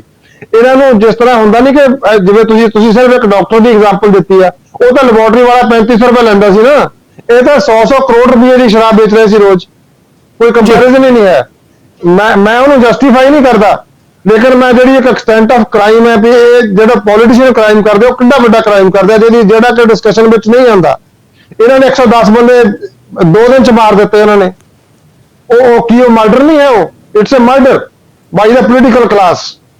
ਇਹਦੇ ਵਿੱਚ ਜਿਹੜੇ ਜਿੰਨੇ ਵੀ ਬੈਡ ਐਲੀਮੈਂਟਸ ਆ, ਚਾਹੇ ਉਹ ਡਾਕਟਰ ਹੈ, ਚਾਹੇ ਉਹ ਨਕਲੀ ਸ਼ਰਾਬ ਵਾਲੇ ਆ, ਆਫਟਰ ਆਲ ਇਹਨਾਂ ਨੂੰ ਕੋਈ ਨਾ ਕੋਈ ਜਿਹੜੀ ਹੈਗੀ ਆ ਉਹ ਪੋਲੀਟੀਕਲ ਜਿਹੜੀ ਇਹਨਾਂ ਨੂੰ ਕੋਈ ਜਿਹੜੀ ਹੈਗੀ ਆ ਪੁਸ਼ਟ ਪਨਾਈ ਹੈਗੀ ਆ ਤਾਂ ਕਰਦੇ ਆ ਨਾ ਇਹ, ਦੇ ਕੈਨ ਗੈਟ ਅਵੇ ਵਿਦ ਕ੍ਰਾਈਮ, ਤਾਂ ਲੋਕ ਕ੍ਰਾਈਮ ਕਰਦੇ ਆ। ਉਹਦੇ ਸਾਰੇ ਵਾਸਤੇ ਜਿਹੜੀ ਰਿਸਪੌਂਸਿਬਲ ਹੈ, ਰਿਸਪੌਂਸਿਬਿਲਿਟੀ ਸਕਿਉਰਟੀ ਗਵਰਨਮੈਂਟ ਦੇ ਉੱਪਰ ਆ। ਚੀਜ਼ ਹੋਰ ਬੇਨਤੀ ਕਰਾਂ ਮੈਂ, ਜੇ ਸਰਕਾਰ ਗਲਤ ਰਸਤੇ ਤੇ ਤੁਰੇ ਤੇ ਆਪੋਜੀਸ਼ਨ ਜਿਹੜੀ ਹੈ ਉਹਨੂੰ ਕਰੈਕਟ ਕਰਦੀ ਹੈ। ਤੁਹਾਡੇ ਵੱਲੋਂ ਜਿਹੜਾ ਵੀ ਜਿਸ ਤਰੀਕੇ ਨਾਲ ਤੁਹਾਡੀ ਪਾਰਟੀ ਦੇ ਵਿੱਚ ਤੁਸੀਂ ਤੁਹਾਡੇ ਕੋਲ ਆਪੋਜੀਸ਼ਨ ਦੀ ਸੀਟ ਹੈਗੀ ਹੈ, ਮੈਂ ਜ਼ਰੂਰ ਇੱਥੇ ਚਾਹਾਂਗਾ ਕਿ ਅਗਰ ਤੁਸੀਂ ਘੱਟ ਤੋਂ ਘੱਟ, ਤੁਹਾਨੂੰ ਸਰਕਾਰ ਅਸਲੇ ਇਹ ਇਜਾਜ਼ਤ ਨਹੀਂ ਦਿੰਦੀ ਕਿ ਬਾਹਰ ਜਾ ਕੇ ਤੁਸੀਂ ਧਰਨਾ ਪ੍ਰਦਰਸ਼ਨ ਕਰੋ, ਪਰ ਜਿਸ ਤਰੀਕੇ ਦੀ ਆਵਾਜ਼ ਚੁੱਕੀ ਜਾਣੀ ਚਾਹੀਦੀ ਸੀ ਭਗਵੰਤ ਮਾਨ ਤੋਂ ਇਲਾਵਾ ਕਿਸੇ ਹੋਰ ਨੇ ਚੁੱਕੀ ਵੀ ਨਹੀਂ ਹੈਗੀ। ਇੱਕ ਪਲੇਟਫਾਰਮ ਤੇ ਇਕੱਠੇ ਹੋ ਕੇ ਘੱਟ ਤੋਂ ਘੱਟ ਕੋਈ ਗੱਲ ਕੀਤੀ ਜਾਵੇ, ਲੋਕਾਂ ਨੂੰ ਅਵੇਅਰ ਕੀਤਾ ਜਾਵੇ, ਲੋਕਾਂ ਨੂੰ ਜਿਹੜਾ ਜਾਗਰੂਕ ਕੀਤਾ ਜਾਵੇ, ਇਹ ਵੀ ਗੱਲ ਨਹੀਂ ਹੋ ਰਹੀ। ਆਪਾਂ ਇਹਨੂੰ ਕੀ ਸਮਝੀਏ ਫਿਰ? ਇਹ ਕਿਹੜੀ ਕਮਜ਼ੋਰੀ ਹੈ? ਲੱਭੋ ਮੁਹਿੰਮ ਸ਼ੁਰੂ ਕੀਤੀ, ਉਸ ਤੋਂ ਬਾਅਦ ਜਾ ਕੇ ਤਰਨਤਾਰਨ ਵਿੱਚ ਗਏ, ਇੱਕ ਦਿਨ ਵਾਸਤੇ ਗਏ ਚਾਹੇ, ਪਰ ਇਹ ਘਰੋਂ ਇਹਨਾਂ ਨੂੰ ਕੱਢਿਆ ਸੀ। ਇਹਨਾਂ ਨੂੰ ਵੱਲੋਂ ਅਸੀਂ ਇਹਨਾਂ ਦੇ ਜਿਹੜੇ ਐਮਐਲਏ ਆ ਉਹਨਾਂ ਦੇ ਘਰਾਂ ਦੇ ਉੱਤੇ ਧਰਨੇ ਦਿੱਤੇ। ਸਾਡਾ ਪਟਿਆਲੇ ਦੇ ਵਿੱਚ ਨਕਲੀ ਸ਼ਰਾਬ ਦੀ ਫੈਕਟਰੀ ਸੀ, ਉਹਦੇ ਵਿੱਚ ਅਸੀਂ ਧਰਨੇ ਦਿੱਤੇ। ਇਹ ਸਿਰਫ ਸਾਡੇ ਦੇ ਪਰਚੇ ਬਹੁਤ ਹੋਏ ਸਾਡੇ ਬੰਦਿਆਂ ਦੇ ਉੱਤੇ। ਇਹ ਸਿਰਫ ਜਿਹੜੀ ਹੈਗੀ ਆ ਪੋਜੀਸ਼ਨ ਨੂੰ ਸਕਟਲ ਕਰਨ ਲਈ, ਜੋ ਹੁਣ ਵੀ ਸਖਤਾਈ ਕਹਿ ਰਹੇ ਆ ਇਹ, ਉਹ ਇਸ ਕਰਕੇ ਜਿਹੜੀ ਡਿਸੈਂਟ ਹੈ ਯੂਨੀਵਰਸਿਟੀ ਦੇ, ਆਪਣੇ ਪੰਜਾਬੀ ਯੂਨੀਵਰਸਿਟੀ ਪਟਿਆਲਾ ਦੇ ਸਾਰੇ ਪ੍ਰੋਫੈਸਰ ਇਸ ਵੇਲੇ ਧਰਨਾ ਦੇ ਕੇ ਬੈਠੇ, ਉਹਨਾਂ ਨੂੰ ਤਨਖਾਹ ਨਹੀਂ ਮਿਲ ਰਹੀ। ਉਹਨਾਂ ਦਾ ਜੀਪੀ ਫੰਡ ਜਿਹੜਾ ਹੈਗਾ ਉਹ ਇਹਨਾਂ ਨੇ ਪਤਾ ਨਹੀਂ ਗਾਇਬ ਕਰਤਾ, ਪਿੱਛੇ ਜਮ੍ਹਾਂ ਹੀ ਨਹੀਂ ਕਰਾਇਆ ਇਹਨਾਂ ਨੇ। ਇਹ ਬਹੁਤ ਵੱਡਾ ਕ੍ਰਾਈਮ ਹੈ। ਪੰਜਾਬੀ ਯੂਨੀਵਰਸਿਟੀ, ਗੁਰੂ ਨਾਨਕ ਯੂਨੀਵਰਸਿਟੀ ਦੇ ਪ੍ਰੋਫੈਸਰ ਦਾ ਜੀਪੀ ਫੰਡ ਉਹ ਇਹਨਾਂ ਨੇ ਜਮ੍ਹਾਂ ਨਹੀਂ ਕਰਾਇਆ ਪਿਛਲੇ ਕਿੰਨੇ ਮਹੀਨਿਆਂ ਦੇ ਉੱਤੋਂ। ਉਹਨਾਂ ਨੂੰ ਤਨਖਾਹ ਨਹੀਂ ਮਿਲ ਰਹੀ ਲੋਕਾਂ ਨੂੰ। ਸਾਰਾ ਟੋਟਲ ਸਟਾਫ ਜਿਹੜਾ ਸੀਗਾ ਇਹ ਸਿਰਫ ਕਰਫਿਊ ਲਾ ਕੇ ਉਹਨਾਂ ਨੂੰ ਉਹਨਾਂ ਦੀ ਆਵਾਜ਼ ਨੂੰ ਦਬਾਉਣਾ ਚਾਹੁੰਦੇ ਆ। ਔਰ ਜਿੰਨੀਆਂ ਸਾਡੀਆਂ ਯੂਨੀਵਰਸਿਟੀਆਂ ਹੈਗੀਆਂ, ਜੋ ਸਾਡਾ ਕਿਸਾਨ ਹੈ, ਉਹਨਾਂ ਦੀਆਂ ਜਿਹੜੀ ਸੰਘਰਸ਼ ਉਹਨਾਂ ਦਾ ਚੱਲਦਾ ਉਹਨੂੰ ਦਬਾਉਣਾ ਚਾਹੁੰਦੇ ਆ। ਔਰ ਇਹ ਸਾਰਾ ਕੁਝ ਇੱਕ ਕਾਰਪੋਰੇਟ ਮਾਡਲ ਆਫ ਡਿਵੈਲਪਮੈਂਟ, ਜੋ ਆਲੂਵਾਲੀਆ ਦੀ ਰਿਪੋਰਟ ਹੈ ਉਹ ਵੀ ਉਹੀ ਆ, ਜੋ ਮੋਦੀ ਸਾਹਿਬ ਦੇ ਆਰਡੀਨੈਂਸ ਹੈ ਉਹ ਵੀ ਉਹੀ ਆ। ਦੋਨਾਂ ਦਾ ਇੱਕੋ ਹੀ ਮਾਡਲ ਹੈ ਇਹਨਾਂ ਦਾ। ਇਹ ਪੰਜਾਬ ਨੂੰ ਬਿਲਕੁਲ ਬਰਬਾਦ ਕਰਦੇ ਤੁਰੇ ਹੋਏ ਆ। ਇਹਨਾਂ ਦੀ ਰੇਤੇ ਦੀ ਮਾਈਨਿੰਗ ਵੀ ਉਸ ਤਰ੍ਹਾਂ ਹੀ ਚੱਲ ਰਹੀ ਹੈ। ਇਹਨਾਂ ਦੀਆਂ ਸ਼ਰਾਬ ਦੀਆਂ ਨਕਲੀ ਫੈਕਟਰੀਆਂ ਵੀ ਚੱਲ ਰਹੀਆਂ, ਨਕਲੀ ਸ਼ਰਾਬ ਦੀਆਂ। ਜ਼ਹਿਰੀਲਾ ਜਿਹੜਾ ਇਹਨਾਂ ਦਾ ਬਿਜ਼ਨਸ ਹੈ, ਜਿੰਨੇ ਡਰੱਗਸ ਦਾ ਮਸਲਾ, ਇਹਨਾਂ ਦੇ ਸਾਰੇ ਕੰਮ ਚੱਲ ਰਹੇ ਆ। ਜੇ ਕੁਝ ਨਹੀਂ ਚੱਲ ਰਿਹਾ ਤਾਂ ਸਰਕਾਰੀ ਹਸਪਤਾਲ ਨਹੀਂ ਚੱਲ ਰਹੇ, ਸਰਕਾਰੀ ਸਕੂਲ ਨਹੀਂ ਚੱਲ ਰਹੇ, ਸਰਕਾਰੀ ਦਫ਼ਤਰ ਨਹੀਂ ਚੱਲ ਰਹੇ। डॉक्टर मुल्तानी, मैं ਤੁਹਾਡੇ ਕੋਲ अगर ਤੁਹਾਨੂੰ मेरी आवाज आ रही है तो मैं जरूर ये चीज पूछता है, जितना डॉक्टर बलबीर सिंह होनी कहने की कोशिश कर रहे हैं कि ਜਿਹੜੀਆਂ ਚੀਜ਼ਾਂ ਜ਼ਰੂਰਤ ਹੈ ਉਹ ਜ਼ਰੂਰਤ ਦੇ ਉੱਤੇ ਪੈਸਾ ਨਹੀਂ ਖਰਚਿਆ ਜਾ ਰਿਹਾ। ਮੋਬਾਈਲ ਫੋਨ ਜਿਹੜੇ ਇਲੈਕਸ਼ਨ ਦਾ ਇੱਕ ਵਾਅਦਾ ਹੈ, ਉਹ ਵਾਅਦੇ ਨੂੰ ਜਿਹੜਾ ਪੂਰਾ ਕੀਤਾ ਜਾ ਰਿਹਾ। ਜਿਹੜਾ ਪੈਸਾ ਅੱਜ ਪੀਪੀਈ ਕਿੱਟਾਂ ਤੇ ਚਾਹੀਦਾ, ਜਿਹੜਾ ਟੈਸਟਾਂ ਦੇ ਉੱਤੇ ਖਰਚਿਆ ਜਾਣਾ ਚਾਹੀਦਾ, ਉਹਦੀ ਐਵਜ ਦੇ ਵਿੱਚ ਜਿਹੜੇ ਮੋਬਾਈਲ ਫੋਨ ਦਿੱਤੇ ਜਾ ਰਹੇ ਨੇ ਤਾਂ ਜੋ ਅਸੀਂ ਆਪਣੇ ਵਾਅਦੇ ਨੂੰ ਪੂਰਾ ਕਰ ਸਕੀਏ। ਇਹ ਆਪਣੇ ਆਪ ਚ ਕਿਸ ਤਰੀਕੇ ਦੀ ਸਿਮੈਟਰੀ ਜਿਹੜੀ ਬਣਾਉਣ ਦੀ ਕੋਸ਼ਿਸ਼ ਕੀਤੀ ਜਾ ਰਹੀ ਹੈ? ਦੇਖੋ, ਇਸ ਤਰ੍ਹਾਂ ਹੈਗਾ ਕਿ ਆਪਾਂ ਨੂੰ ਪਹਿਲਾਂ ਮੰਨਣਾ ਪਏਗਾ, ਇਹ ਆਪਣੇ ਫਾਈਨਾਂਸ ਮਿਨਿਸਟਰ ਜੀ ਇਹ ਗੱਲ ਮੰਨ ਚੁੱਕੇ ਹੈ ਕਿ 71 ਕਰੋੜ ਰੁਪਇਆ ਉਹਨਾਂ ਦੇ ਕੋਲ, 71 ਕਰੋੜ ਰੁਪਇਆ ਜਿਹੜਾ ਉਹ ਕੋਵਿਡ ਚ ਆਇਆ, ਤੇ 490 ਕਰੋੜ ਰੁਪਇਆ ਜਿਹੜਾ ਹੈਗਾ ਉਹਨਾਂ ਦੇ ਕੋਲ ਡਿਜ਼ਾਸਟਰ ਮੈਨੇਜਮੈਂਟ ਦੇ ਵਿੱਚ ਆਇਆ, ਜਿਹਦੇ ਚ 245 ਕਰੋੜ ਰੁਪਇਆ ਉਹਨਾਂ ਦੇ ਕੋਲ ਆ ਚੁੱਕਿਆ ਸੀਗਾ। ਇਹ ਕਹਿੰਦੇ ਆ ਕਿ 245 ਕਰੋੜ ਇੱਕ ਔਰ 71 ਕਰੋੜ ਇੱਕ ਅਸੀਂ ਡਿਪਾਰਟਮੈਂਟ ਨੂੰ ਇਸ਼ੂ ਕਰ ਚੁੱਕੇ ਹਾਂ, ਵਿੱਚ ਜਿਹੜੀ ਹੈਗੀ ਮਤਲਬ 350 ਕਰੋੜ ਰੁਪਇਆ ਇਸ਼ੂ ਕਰ ਚੁੱਕੇ ਹੈ।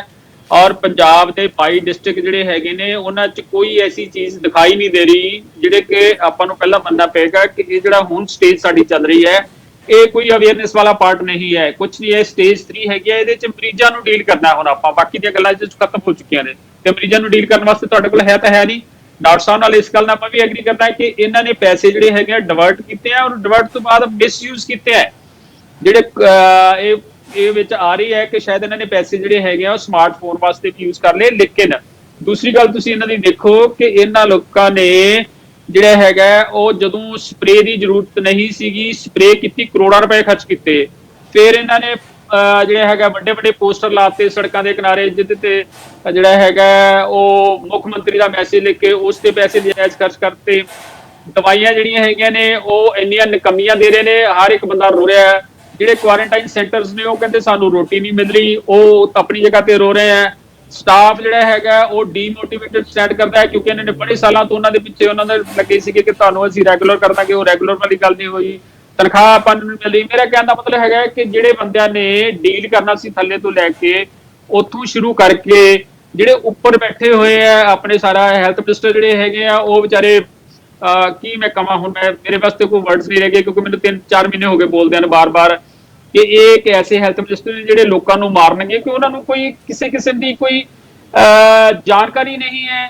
ਜਾਂ ਉਹਨਾਂ ਕੋਲ ਕੁਆਲੀਫਿਕੇਸ਼ਨ ਹੀ ਨਹੀਂ ਹੈ ਕੁਝ, ਫਿਰ ਉਹਨਾਂ ਦੀ ਵਿਲਿੰਗਨੈਸ ਨਹੀਂ ਹੈ। ਮੈਂ ਉਹਨਾਂ ਨੂੰ ਬਦਲੀ ਮੰਤਰੀ ਕਹਿੰਦਾ ਹੁੰਦਾ। ਆ ਤੁਸੀਂ ਦੇਖਿਆ ਜੇ ਇੱਕ ਡਿਸਟ੍ਰਿਕਟ ਦੇ ਵਿੱਚ ਪਿਛਲੇ ਹਫ਼ਤੇ ਇੱਕ ਡਿਸਟ੍ਰਿਕਟ ਦੇ ਇੰਚਾਰਜ ਨੂੰ ਪਹਿਲਾਂ ਬਦਲੀ ਕੀਤਾ ਫਤਿਹਗੜ੍ਹ ਸਾਹਿਬ ਤੋਂ, ਕਹਿੰਦੇ ਜੀ ਤੈਨੂੰ ਸਾਡੇ MLA ਨਾਲ ਸਹੀ ਨਹੀਂ ਮਿਲਿਆ, ਫਿਰ ਉਹਨਾਂ ਨੂੰ ਲਗਾਤਾ ਫਾਜ਼ਿਲਕਾ ਤੋਂ ਬਾਅਦ 2 ਦਿਨ ਉਹਨਾਂ ਜੁਆਇਨ ਕੀਤੇ ਹੋਏ ਸੀ, ਹੁਣ ਉਹਨਾਂ ਨੂੰ ਚੱਕ ਕੇ ਫਿਰ ਜਿਹੜਾ ਜਿੱਥੇ ਡੀਲ ਕਰਦੇ ਆ ਮਰੀਜ਼ ਗਿਆਨ ਸਾਗਰ ਹਸਪੀਟਲ ਜਿਹੜਾ ਹੈਗਾ ਉਹਦੇ ਵਿੱਚ, ਹੁਣ ਉੱਥੇ ਇੰਚਾਰਜ ਲਗਾਤਾ। ਜਿਹੜੇ ਬੰਦੇ ਤੇ ਤੁਸੀਂ ਚਾਰਜ ਲਾਇਆ ਸੀ ਕਿ ਉਹ MLA ਨਾਲ ਬਿਹੇਵ ਸਹੀ ਨਹੀਂ ਕਰਦਾ, ਉਹੀ ਸਿਵਲ ਸਰਜਨ ਜਿਹੜਾ ਹੈਗਾ ਉਹ ਕਿਵੇਂ ਮਰੀਜ਼ਾਂ ਦੇ ਨਾਲ ਕਿਵੇਂ ਚੰਗੀ ਤਰ੍ਹਾਂ ਬਿਹੇਵ ਕਰੇਗਾ? ਫਿਰ ਉਹ ਡਿਸਟ੍ਰਿਕਟ ਜਿਹੜਾ ਫਾਜ਼ਿਲਕਾ ਸਾਰਾ ਖਾਲੀ ਕਰਤਾ ਤੁਸੀਂ, ਉੱਥੇ ਜਿਹੜਾ ਹੈਗਾ ਇੱਕ SMO ਨੂੰ ਚਾਰਜ ਦਿੱਤਾ। ਮਤਲਬ ਫਾਜ਼ਿਲਕਾ ਡਿਸਟ੍ਰਿਕਟ ਨੂੰ ਤਾਂ ਵੈਸੇ ਹੀ ਨਹੀਂ ਸਮਝਿਆ ਜਾ ਰਿਹਾ ਕਿ ਉੱਥੇ ਕੋਈ ਬੰਦੇ ਰਹਿੰਦੇ ਆ ਵਿੱਚ, ਜਿਹੜਾ ਹੈਗਾ ਮੰਤਰੀ ਸਾਹਿਬ ਜਿਹੜੇ ਹੈਗਾ ਬਦਲੀ ਮੰਤਰੀ ਕਹਿੰਦਾ, ਮੈਨੂੰ ਸਿਹਤ ਮੰਤਰੀ ਨਹੀਂ ਕਹਿੰਦਾ ਉਹਨਾਂ ਨੂੰ। ਔਰ ਪੈਸੇ ਜਿਹੜੇ ਹੈਗੇ ਆ ਉਹ ਨਜਾਇਜ਼ ਢੰਗ ਨਾਲ ਯੂਜ਼ ਕਰਨੇ। ਡਾਇਰੈਕਟਰ ਤੁਸੀਂ ਦਾਗੀ ਲਾਏ ਹੋਏ ਆ, ਥੱਲੇ ਵਾਲਾ ਸਟਾਫ ਤੁਹਾਡਾ ਜਿਹੜਾ ਹੈਗਾ ਉਹ ਸਾਰਾ ਸਟ੍ਰਾਈਕ ਤੇ ਬੈਠਾ ਹੈ। ਤੇ ਇਹ ਜਿਹੜੇ 3rd ਸਟੇਜ ਆ ਚੁੱਕੀ ਹੈ, ਕਮਿਊਨਿਟੀ ਸਪਰੈਡ ਹੋ ਚੁੱਕਿਆ, ਹਸਪੀਟਲ 'ਚ ਤੁਹਾਡੇ ਕੋਲ ਵੈਂਟੀਲੇਟਰ ਨਹੀਂ ਹੈ, ਫਿਰ ਆਪਾਂ ਕਿਸ ਕਿਸਮ ਦੀਆਂ ਗੱਲਾਂ ਕਰਦੇ ਆ ਕਿ ਅਸੀਂ ਪੰਜਾਬ ਨੂੰ ਬਚਾ ਪਾਵਾਂਗੇ? ਅਸੀਂ ਪੰਜਾਬ ਨੂੰ ਬਚਾਵਾਂਗੇ ਨਹੀਂ। ਪੰਜਾਬ ਦੀ ਸਰਕਾਰ ਲੋਕਾਂ ਨੂੰ ਮਾਰੇਗੀ। ਇਹ ਮਾਰਨ ਵਾਲੀ ਸਰਕਾਰ ਹੈ, ਬਚਾਉਣ ਵਾਲੀ ਸਰਕਾਰ ਨਹੀਂ ਹੈ। ਪਰ ਮੈਂ ਇੱਕ ਗੱਲ ਜ਼ਰੂਰ ਬਾਰ-ਬਾਰ ਕਹਿੰਦਾ ਕਿ ਕਰੋਨਾ ਜਿਹੜੀ ਹੈਗੀ ਨਾ, ਇਹ ਇੱਕ ਬਿਮਾਰੀ ਹੈ। ਇਸ ਨੂੰ ਇੰਨਾ ਲਾਈਟਲੀ ਜੇ ਲੈ ਕੇ ਲੋਕ ਵੀ ਤੇ ਉੱਪਰ ਬੈਠੇ ਹੋਏ ਲੀਡਰਸ ਵੀ ਲੈ ਰਹੇ ਨੇ ਵਿੱਚ। ਕਈ ਥਾਵਾਂ ਤੇ ਤੁਸੀਂ ਦੇਖਿਆ ਹੋਣਾ ਕਿ ਸੋਸ਼ਲ ਮੀਡੀਆ ਤੇ ਚੱਲ ਰਹੀ ਹੈ ਇਸ ਤਰ੍ਹਾਂ ਦੀ ਗੱਲ ਕਿ ਨਹੀਂ ਜੀ ਇਹ ਤਾਂ ਬਿਮਾਰੀ ਕੋਈ ਨਹੀਂ ਹੈ ਜੀ, ਇਹ ਤਾਂ ਆਮ ਜਿਹਾ ਫਲੂ ਹੈ। ਸਾਡੇ ਜਿਹੜੇ ਆਪਣੇ ਕੁਆਲੀਫਾਈਡ ਡਾਕਟਰ, ਰਿਟਾਇਰਡ ਡਾਕਟਰ ਨੇ, ਡਾਕਟਰ ਅਮਰ ਸਿੰਘ ਆਜ਼ਾਦ ਪਟਿਆਲੇ ਦੇ ਰਹਿਣ ਵਾਲੇ ਨੇ, ਡਾਕਟਰ ਬਲਵੀਰ ਸਿੰਘ ਚੰਗੀ ਤਰ੍ਹਾਂ ਪਤਾ ਹੋਏਗਾ, ਉਹ ਇਸ ਬਿਮਾਰੀ ਦੇ ਬਾਰੇ ਕਿਵੇਂ ਗਲਤ ਇਨਫੋਰਮੇਸ਼ਨ ਦੇ ਰਹੇ ਨੇ। ਪਹਿਲਾਂ ਉਹਨਾਂ ਨੇ 2018 ਦੇ ਵਿੱਚ ਵੀ ਸਾਡੀ ਇੱਕ ਮੇਜਰ ਪਹਿਲਾਂ ਕੰਪੇਨ ਚੱਲੀ ਸੀ, ਉਹਦੇ ਵਿੱਚ ਵੀ ਸਾਰਾ ਸਿਸਟਮ ਨੂੰ ਤਾਰ-ਪਟੋ ਕਰਤਾ ਸੀਗਾ। 1-2 ਡਾਕਟਰ ਹੋ ਨੇ, ਇੱਕ BC ਰਾਏ ਡਾਕਟਰ ਦੇ ਨਾਮ ਦੇ ਉੱਤੇ ਹੈ, ਇੱਕ ਡਾਕਟਰ ਕੋ ਮਿਸ਼ਰਾ ਦੇ ਨਾਮ ਤੇ ਹੈ। 3 ਡਾਕਟਰਸ ਨੇ ਇਸ ਤਰ੍ਹਾਂ ਦਾ ਕੜਮਾਸ ਮਚਾਇਆ ਹੋਇਆ ਹੈ ਕਿ ਆਮ ਲੋਕ ਜਿਹੜੇ ਨੇ ਉਹ ਕੰਫਿਊਜ਼ ਹੋ ਗਏ।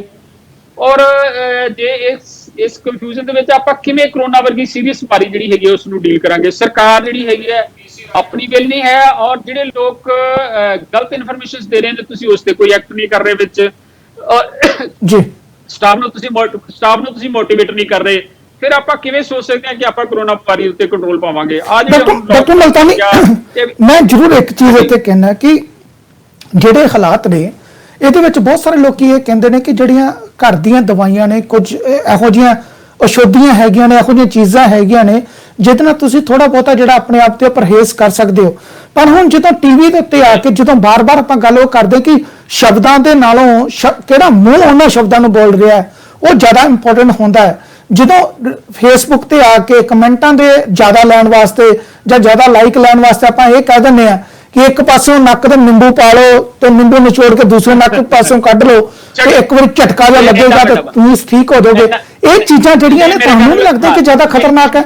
ਬਹੁਤ ਜ਼ਿਆਦਾ ਖਤਰਨਾਕ ਨੇ। ਜਿਵੇਂ ਤੁਸੀਂ ਦੱਸਿਆ ਕਿ ਇੱਕ ਇੰਡੀਆ ਦਾ ਇੰਨਾ ਸੀਨੀਅਰ ਵਕੀਲ ਤੇ ਉਹ ਇਹ ਗੱਲ ਕਹਿ ਦੇਵੇ ਕਿ ਨੱਕ ਦੇ ਵਿੱਚ ਨਿੰਬੂ ਪਾ ਕੇ ਤੇ ਫਿਰ ਅੰਦਰ ਨੂੰ ਇਹ ਗੱਲਾਂ ਜਿਹੜੀਆਂ ਹੈਗੀਆਂ ਨੇ, ਇਹੋ ਜਿਹੀਆਂ ਗੱਲਾਂ ਬਿਲਕੁਲ ਨਹੀਂ ਕਿਸੇ ਢੰਗ ਨਾਲ ਦੱਸਦੀਆਂ। ਤੁਸੀਂ ਰਾਮਦੇਵ ਦੀ ਗੱਲ ਹੋਈ ਸੀ, ਉਹਨੇ ਇੱਕ ਕਰੋਨਾ ਦੀ ਦਵਾਈ ਕੱਢ ਦਿੱਤੀ ਹੈ, ਇੱਕ ਕੰਪਨੀ ਨੇ ਕੱਢ ਦਿੱਤੀ ਸੀਗੀ। ਇੱਕ ਇੱਥੇ ਕਈ ਸਾਰੇ ਜਿਹੜੇ ਹੈਗੇ ਆ ਉਹ ਏਦਾਂ ਦੇ ਦੇਸੀ ਮਾਹਰ ਜਿਹੜੇ ਹੈਗੇ ਆ ਉਹ ਬਣੇ ਫਿਰਦੇ ਆ। ਫਿਰ ਮੈਂ ਉਹਨਾਂ ਨੂੰ ਚਲੋ ਮੈਂ ਇਹਨਾਂ ਦੀਆਂ ਗੱਲਾਂ ਵੀ ਛੱਡ ਦਿੰਦਾ, ਤੁਸੀਂ ਪੋਲੀਟੀਸ਼ੀਅਨ ਦੀਆਂ ਗੱਲਾਂ ਕਰੋ। ਕਿ ਕੱਲ ਮੈਂ ਇੱਕ ਟੀਵੀ ਤੇ ਤੁਹਾਨੂੰ ਦੱਸਿਆ ਬੈਠਾ ਸੀਗਾ, 5 ਜਿਹੜੇ ਹੈਗੇ ਪੋਲੀਟੀਸ਼ੀਅਨ ਮੇਰੇ ਨਾਲ ਬੈਠੇ ਸੀ, ਮੇਰੇ ਬੋਲਣ ਤੋਂ ਪਹਿਲਾਂ ਕਹੀ ਜਾ ਰਹੇ ਸੀ ਤੁਸੀਂ ਵਿਟਾਮਿਨ C ਖਾ ਲਓ ਜੀ, ਕਰੋਨਾ ਦਾ ਕੀ ਫਰਕ ਪੈਂਦਾ, ਘਰ ਰਹਿ ਲਓ ਜੀ, ਆਈਸੋਲੇਸ਼ਨ ਲੈ ਲਓ। ਦੱਸੋ ਯਾਰ ਇਹ ਵਾਲੀਆਂ ਮਨੀਸ਼ ਜੀ, ਇਹ ਕੋਈ ਗੱਲਾਂ ਜਿਹੜੀਆਂ ਨੇ ਇਹ ਸੀਰੀਅਸ ਬਿਮਾਰੀ ਦੇ। ਮੈਂ ਇੱਕ ਗੱਲ ਕਹਿੰਦਾ ਮਲਤਾਨੀ ਸਾਹਿਬ, ਜਦੋਂ ਬਹੁਤ ਸਾਰੇ ਲੋਕ ਇਹ ਕਹਿੰਦੇ ਹੋਣ ਕਿ ਤਾਰੇ ਦੱਸਦੇ ਨੇ, ਸਿਤਾਰੇ ਦੱਸਦੇ ਨੇ ਕਿ 5 ਅਗਸਤ ਤੋਂ ਬਾਅਦ ਜਿਹੜਾ ਹੈ ਕਰੋਨਾ ਨੇ ਇੱਕਦਮ ਰਫੂ ਚੱਕਰ ਹੋ ਜਾਣਾ ਹੈ, ਜਦੋਂ ਲੋਕੀ ਇਹ ਕਹਿੰਦੇ ਨੇ ਕਿ ਮੋਮਬੱਤੀਆਂ ਜਗਾਓ ਤੇ ਉਹਦੇ ਮੋਮਬੱਤੀਆਂ ਦੇ ਨਾਲ ਕਰੋਨਾ ਵਾਇਰਸ ਨੇ ਭੱਜ ਜਾਣਾ, ਜਦੋਂ ਕਹਿੰਦੇ ਨੇ ਕਿ ਢੋਲ ਵਜਾ ਕੇ ਥਾਲੀਆਂ ਵਜਾ ਦਿਓ, ਟੱਲੀਆਂ ਵਜਾ ਦਿਓ, ਕਰੋਨਾ ਵਾਇਰਸ ਭੱਜ ਜਾਣਾ, ਫਿਰ ਆਪਣੇ ਆਪ 'ਚ ਤੁਹਾਨੂੰ ਸੋਚ ਲੈਣਾ ਚਾਹੀਦਾ ਕਿ ਲੋਕੀ ਤੇ ਉਸ ਰਸਤੇ ਦੇ ਉੱਤੇ ਪੈ ਗਏ ਨੇ ਕਿ ਜੋ ਵੀ ਦਿਲ ਹੁੰਦਾ ਪਾ ਦਿਓ। ਹੁਣ ਤੇ ਪੰਡਿਤ ਵੀ ਜਿਹੜੇ ਨੇ ਟੀਵੀ ਚੈਨਲਾਂ ਦੇ ਵਿੱਚ ਆ ਕੇ ਸ਼ਰੇਆਮ ਕਹਿਣ ਲੱਗ ਪਏ ਨੇ ਕਿ ਤਾਰੇ ਕਹਿੰਦੇ ਨੇ ਕਿ ਸਿਤਾਰੇ ਕਹਿੰਦੇ ਨੇ, ਕੋਈ ਕਹਿੰਦਾ 5 ਅਗਸਤ ਨੂੰ ਉੱਡ ਜਾਣਾ, ਕੋਈ ਕਹਿੰਦਾ 10 ਅਗਸਤ ਨੂੰ ਉੱਡ ਜਾਣਾ। ਸਾਡੇ ਤੱਕ ਉੱਡਿਆ ਤਾਂ ਨਹੀਂ, ਨੰਬਰ ਤਾਂ ਹੀ ਜਾ ਰਹੇ ਨੇ। ਡਾਕਟਰ ਬਲਬੀਰ ਸਿੰਘ ਜੀ, ਠੀਕ ਹੈਗੀ ਹੈ, ਮੈਂ ਤੁਹਾਡੇ ਕੋਲ ਜੀ ਇੱਕ minute doctor Multani, doctor Balbir Singh ji, ਮੈਂ ਤੁਹਾਡੇ ਕੋਲ ਇੱਕ ਸਵਾਲ ਇੱਥੇ ਜਿਹੜਾ ਹੈ ਬੜਾ ਵਧੀਆ ਉੱਠ ਰਿਹਾ ਹੈ। ਬਹੁਤ ਸਾਰੇ ਐਡੀਟੋਰੀਅਲਸ ਛਪੇ ਨੇ, ਉਹਨਾਂ ਐਡੀਟੋਰੀਅਲਸ ਦੇ ਵਿੱਚ ਇਹ ਕਹਿਣ ਦੀ ਕੋਸ਼ਿਸ਼ ਕੀਤੀ ਜਾ ਰਹੀ ਹੈ ਕਿ ਜਿਹੜਾ ਕਰੋਨਾ ਵਾਇਰਸ ਹੈ ਇਸ ਵੇਲੇ ਸਰਕਾਰਾਂ ਵਾਸਤੇ ਜਿਹੜਾ ਉਹ ਵਰਦਾਨ ਬਣ ਕੇ ਆਇਆ ਹੈ, ਕਿਉਂਕਿ ਹਾਲਾਤ ਇਸ ਤਰੀਕੇ ਦੇ ਸਨ ਕਿ ਜਵਾਬ ਨਹੀਂ ਸੀ ਦਿੱਤੇ ਜਾ ਰਹੇ। ਹੁਣ ਜਿਸ ਤਰ੍ਹਾਂ ਦੇ ਕਿਸਾਨ ਵੀ ਪ੍ਰੋਟੈਸਟ ਕਰਨ ਨੂੰ ਬਾਹਰ ਆ ਰਹੇ ਨੇ, ਜਿਹੜੇ ਬੇਰੋਜ਼ਗਾਰ ਨੇ ਉਹ ਵੀ ਪ੍ਰੋਟੈਸਟ ਕਰਨ ਨੂੰ ਬਾਹਰ ਆ ਰਹੇ ਨੇ, ਅਤੇ ਸਰਕਾਰ ਹੁਣ ਉਹਨਾਂ ਦੇ ਉੱਤੇ ਡੰਡਾ ਨਹੀਂ ਵਰਰਾ ਸਕਦੀ, ਸਿੱਧਾ FIR ਦਰਜ ਕਰ ਸਕਦੀ ਹੈ ਕਿ ਭਾਈ ਅਗਰ ਤੁਸੀਂ ਬਾਹਰ ਨਿਕਲੇ, ਤੁਸੀਂ ਪ੍ਰਦਰਸ਼ਨ ਕੀਤਾ, ਵਿਰੋਧੀ ਧਿਰ ਵੀ ਬੋਲਿਆ, ਤੁਸੀਂ ਪ੍ਰਦਰਸ਼ਨ ਕੀਤਾ, ਤੇ ਵੀ ਤੁਹਾਡੇ ਦੇ ਉੱਤੇ ਤੇ FIR ਦਰਜ ਹੋਵੇਗੀ। ਮੈਂ ਇਹਦੇ ਉੱਤੇ ਜ਼ਰੂਰ ਤੁਹਾਡੇ ਕੋਲ ਕਮੈਂਟ ਲੈਣਾ ਚਾਹੂੰਗਾ ਕਿ ਇਹ ਤੁਹਾਨੂੰ ਕੀ ਲੱਗਦਾ ਹੈ ਕਿ ਸਰਕਾਰ ਵਾਸਤੇ ਸੱਚੀ ਮੁੱਚੀ ਇਹ ਵਰਦਾਨ ਹੈ?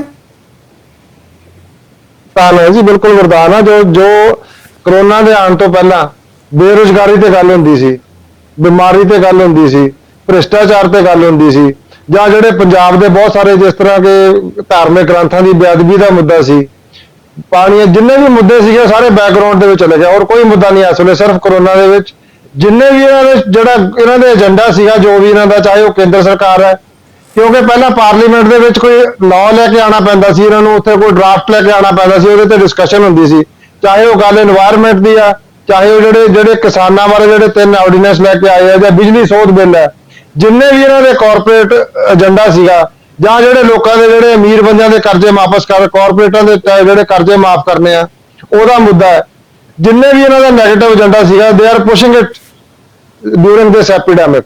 ਇਹਨਾਂ ਨੂੰ ਮੌਕਾ ਮਿਲਿਆ, ਇਹੀ ਕੰਮ ਪੰਜਾਬ ਸਰਕਾਰ ਕਰ ਰਹੀ ਹੈ। ਜਿਸ ਤਰ੍ਹਾਂ ਇਹਨਾਂ ਨੇ ਲੁਧਿਆਣੇ ਦੇ ਵਿੱਚ ਜ਼ਮੀਨ ਐਕਵਾਇਰ ਕਰਨ ਦੀ ਸਰਪੰਚ ਨੂੰ ਚੱਕ ਕੇ ਲੈ ਗਏ, ਜੋ ਵੀ ਜਿੰਨਾ ਵੀ ਇਹਨਾਂ ਦਾ ਹੈਗਾ, ਇਹਨਾਂ ਨੇ ਆਲੂ ਵਾਲੀਆ ਕਮੇਟੀ ਦੀ ਰਿਪੋਰਟ ਲਾਗੂ ਕਰ ਰਹੇ ਆ। ਜਿੰਨਾ ਵੀ ਇਹਨਾਂ ਦਾ ਨੈਗੇਟਿਵ ਏਜੰਡਾ ਹੈਗਾ, ਇਹਨਾਂ ਨੂੰ ਇੱਕ ਮੌਕਾ ਮਿਲ ਗਿਆ, ਇਹਦਾ ਇੱਕ ਕਵਰ ਮਿਲ ਗਿਆ ਇਹਨਾਂ ਨੂੰ ਕਰੋਨਾ ਦਾ। ਇਹ ਸਾਰੇ ਨੈਗੇਟਿਵ ਕੰਮ ਉਸ ਕਵਰ ਦੇ ਵਿੱਚ ਕਰ ਰਹੇ ਆ। ਚਲੋ, ਸਾਰੇ ਕੰਮ ਜਿਹੜੇ ਨੇ ਉਹ ਇਸ ਕਵਰ ਦੇ ਵਿੱਚ ਕਰਨ ਦੀ ਕੋਸ਼ਿਸ਼ ਕੀਤੀ ਜਾ ਰਹੀ ਹੈ, ਪਰ ਸਵਾਲ ਤੁਸੀਂ ਪਹਿਲਾਂ ਗੱਲ ਕੀਤੀ ਸੀ, ਜਿਹੜੇ ਧਰਮ, ਜਿਹੜੇ ਵਹਿਮਾਂ ਭਰਮ ਵਾਲੇ, ਜਿਹੜਾ ਜੋ ਤੁਸੀਂ ਪਹਿਲਾਂ ਜਿਹੜਾ ਸਾਰੇ ਮੁੱਦੇ ਤੇ ਕਰ ਰਹੇ ਸੀਗੇ, ਉਹ ਜਿਹੜਾ ਭਾਬੀ ਜੀ ਪਾਪੜ ਵਾਲਾ ਸੀਗਾ, ਡਾਕਟਰ ਸਾਹਿਬ ਨੂੰ ਪਤਾ ਹੋਗਾ, ਉਹਨੂੰ ਬੰਦੇ ਨੂੰ ਤਾਂ ਖੁਦ ਹੀ ਕਰੋਨਾ ਹੋ ਗਿਆ, ਉਸ ਮੰਤਰੀ ਨੂੰ ਤਾਂ। ਹੁਣ ਇਹਨਾਂ ਨੇ ਚਾਹੇ ਸ਼ਿਵਰਾਜ ਪਾਟਲ ਹੈ, ਸ਼ਿਵਰਾਜ ਚੌਹਾਨ ਹੈ, ਜਿਹੜਾ ਮੱਧ ਪ੍ਰਦੇਸ਼ ਦਾ, ਇਹਨਾਂ ਨੇ ਧੱਕੇ ਨਾਲ ਮੁੱਖ ਮੰਤਰੀ ਬਣਾਇਆ। ਇੱਕ ਇਲੈਕਟਡ ਗਵਰਨਮੈਂਟ ਜਿਹੜੀ ਲੋਕਾਂ ਵੱਲੋਂ ਇਲੈਕਟਡ ਸੀ, ਉਹਨੂੰ ਗਿਰਾ ਕੇ ਕਰੋਨਾ ਦਾ ਫਾਇਦਾ ਉਠਾ ਕੇ ਆਪਣਾ ਉੱਥੋਂ 25 ਬੰਦਿਆਂ ਤੋਂ ਰਿਜ਼ਾਈਨ ਕਰਾ ਕੇ ਉਹਨੂੰ ਮੁੱਖ ਮੰਤਰੀ ਬਣਾਇਆ। ਉਹ ਪ੍ਰਾਈਵੇਟ ਹਸਪਤਾਲ ਦਾਖਲ ਹੋਇਆ। ਜਿਹੜਾ ਦੇਸ਼ ਦਾ ਗ੍ਰਹਿ ਮੰਤਰੀ ਅਮਿਤ ਸ਼ਾਹ, ਉਹਨੂੰ ਹੋਇਆ ਕਰੋਨਾ, ਉਹ ਪ੍ਰਾਈਵੇਟ ਹਸਪਤਾਲ 'ਚ, ਏਮਜ਼ ਵਿੱਚ ਨਹੀਂ ਗਿਆ ਉਹ। ਹੁਣ ਇੱਕ ਅੱਜ ਹੋਰ ਮੰਤਰੀ ਜਿਹੜਾ ਹੈਗਾ, ਉਹ ਵੀ ਜਿਹੜਾ ਕੱਲ ਮੀਟਿੰਗ ਕਰਕੇ ਗਿਆ ਸੀ, ਗਜੇਂਦਰ ਸ਼ੇਖਾਵਤ, ਉਹ ਵੀ ਉਸੇ ਪ੍ਰਾਈਵੇਟ ਹਸਪਤਾਲ ਦੇ ਵਿੱਚ ਗਿਆ। ਇਹ ਜਦੋਂ ਇਹ ਆਪੋਜੀਸ਼ਨ ਦੇ ਵਿੱਚ ਸੀਗੇ BJP, ਇਹ ਸਵਦੇਸ਼ੀ ਕਰਦੇ ਸੀ, ਤੇ ਹੁਣ ਸਵਦੇਸ਼ੀ ਕਿੱਥੇ ਚਲਾ ਗਿਆ ਇਹਨਾਂ ਦਾ? ਇਹ ਬਿਲਕੁਲ ਤੁਸੀਂ ਠੀਕ ਕਹਿ ਰਹੇ ਹੋ ਕਿ ਇਹ ਆਪਣਾ ਏਜੰਡਾ ਲਾਗੂ ਕਰਨ ਦੇ ਵਿੱਚ ਲੱਗੇ ਹੋਏ ਆ। ਜਿੰਨਾ ਇਹਨਾਂ ਦਾ ਨੈਗੇਟਿਵ ਕੰਮ ਕਰਨਾ ਚਾਹੁੰਦੇ ਸੀਗੇ, ਇਹਨਾਂ ਨੂੰ ਕਰੋਨਾ ਦਾ ਕਵਰ ਮਿਲ ਗਿਆ, ਉਹ ਸਾਰੇ ਨੈਗੇਟਿਵ ਕੰਮ ਕਰ ਰਹੇ ਆ। ਇਹ ਜਿੰਨੀ ਵੀ ਕੋਈ ਡਿਸੈਂਟ ਹੈਗੀ ਹੈ, ਚਾਹੇ ਉਹ ਰਿਲੀਜੀਅਸ ਮਿਨੋਰਿਟੀਜ਼ ਹੈ, ਐਥਨਿਕ ਮਿਨੋਰਿਟੀਜ਼ ਹੈ, ਈਵਨ ਜਿਹੜੀ ਐਜੂਕੇਟਡ ਕਲਾਸ ਹੈ, ਜਾਂ ਇੰਟੈਲੈਕਚੁਅਲਸ ਹੈ, ਜਾਂ ਜਿਹੜੇ EMPLOYEES ਹੈ, ਅਨਇੰਪਲਾਇਡ ਹੈ, ਜਾਂ ਜਿਹੜੇ ਮਾਈਗ੍ਰੇਟਰੀ ਵਰਕਰਸ ਹੈ, ਉਹਨਾਂ ਨੂੰ ਸਾਰਿਆਂ ਨੂੰ they are brushing them aside, ਉਹਨਾਂ ਨੂੰ ਬਹੁਤ ਕਰੂਅਲ ਤਰੀਕੇ ਦੇ ਨਾਲ ਸਪਰੈਸ ਕਰ ਰਹੇ ਆ, ਔਰ ਆਪਣਾ ਜਿਹੜਾ ਏਜੰਡਾ ਹੈਗਾ ਉਹ ਸਿੰਗਲ ਮਾਈਂਡਡਲੀ ਲਾਗੂ ਕਰ ਰਹੇ ਆ। ਬਿਲਕੁਲ ਉਹਦਾ ਨਜਾਇਜ਼ ਫਾਇਦਾ ਉਠਾ ਰਹੇ ਆ। ਬਿਲਕੁਲ। ਡਾਕਟਰ ਮਲਤਾਨੀ, ਮੈਂ ਤੁਹਾਡੇ ਕੋਲ ਇੱਕ ਚੀਜ਼ ਪੁੱਛਦਾ।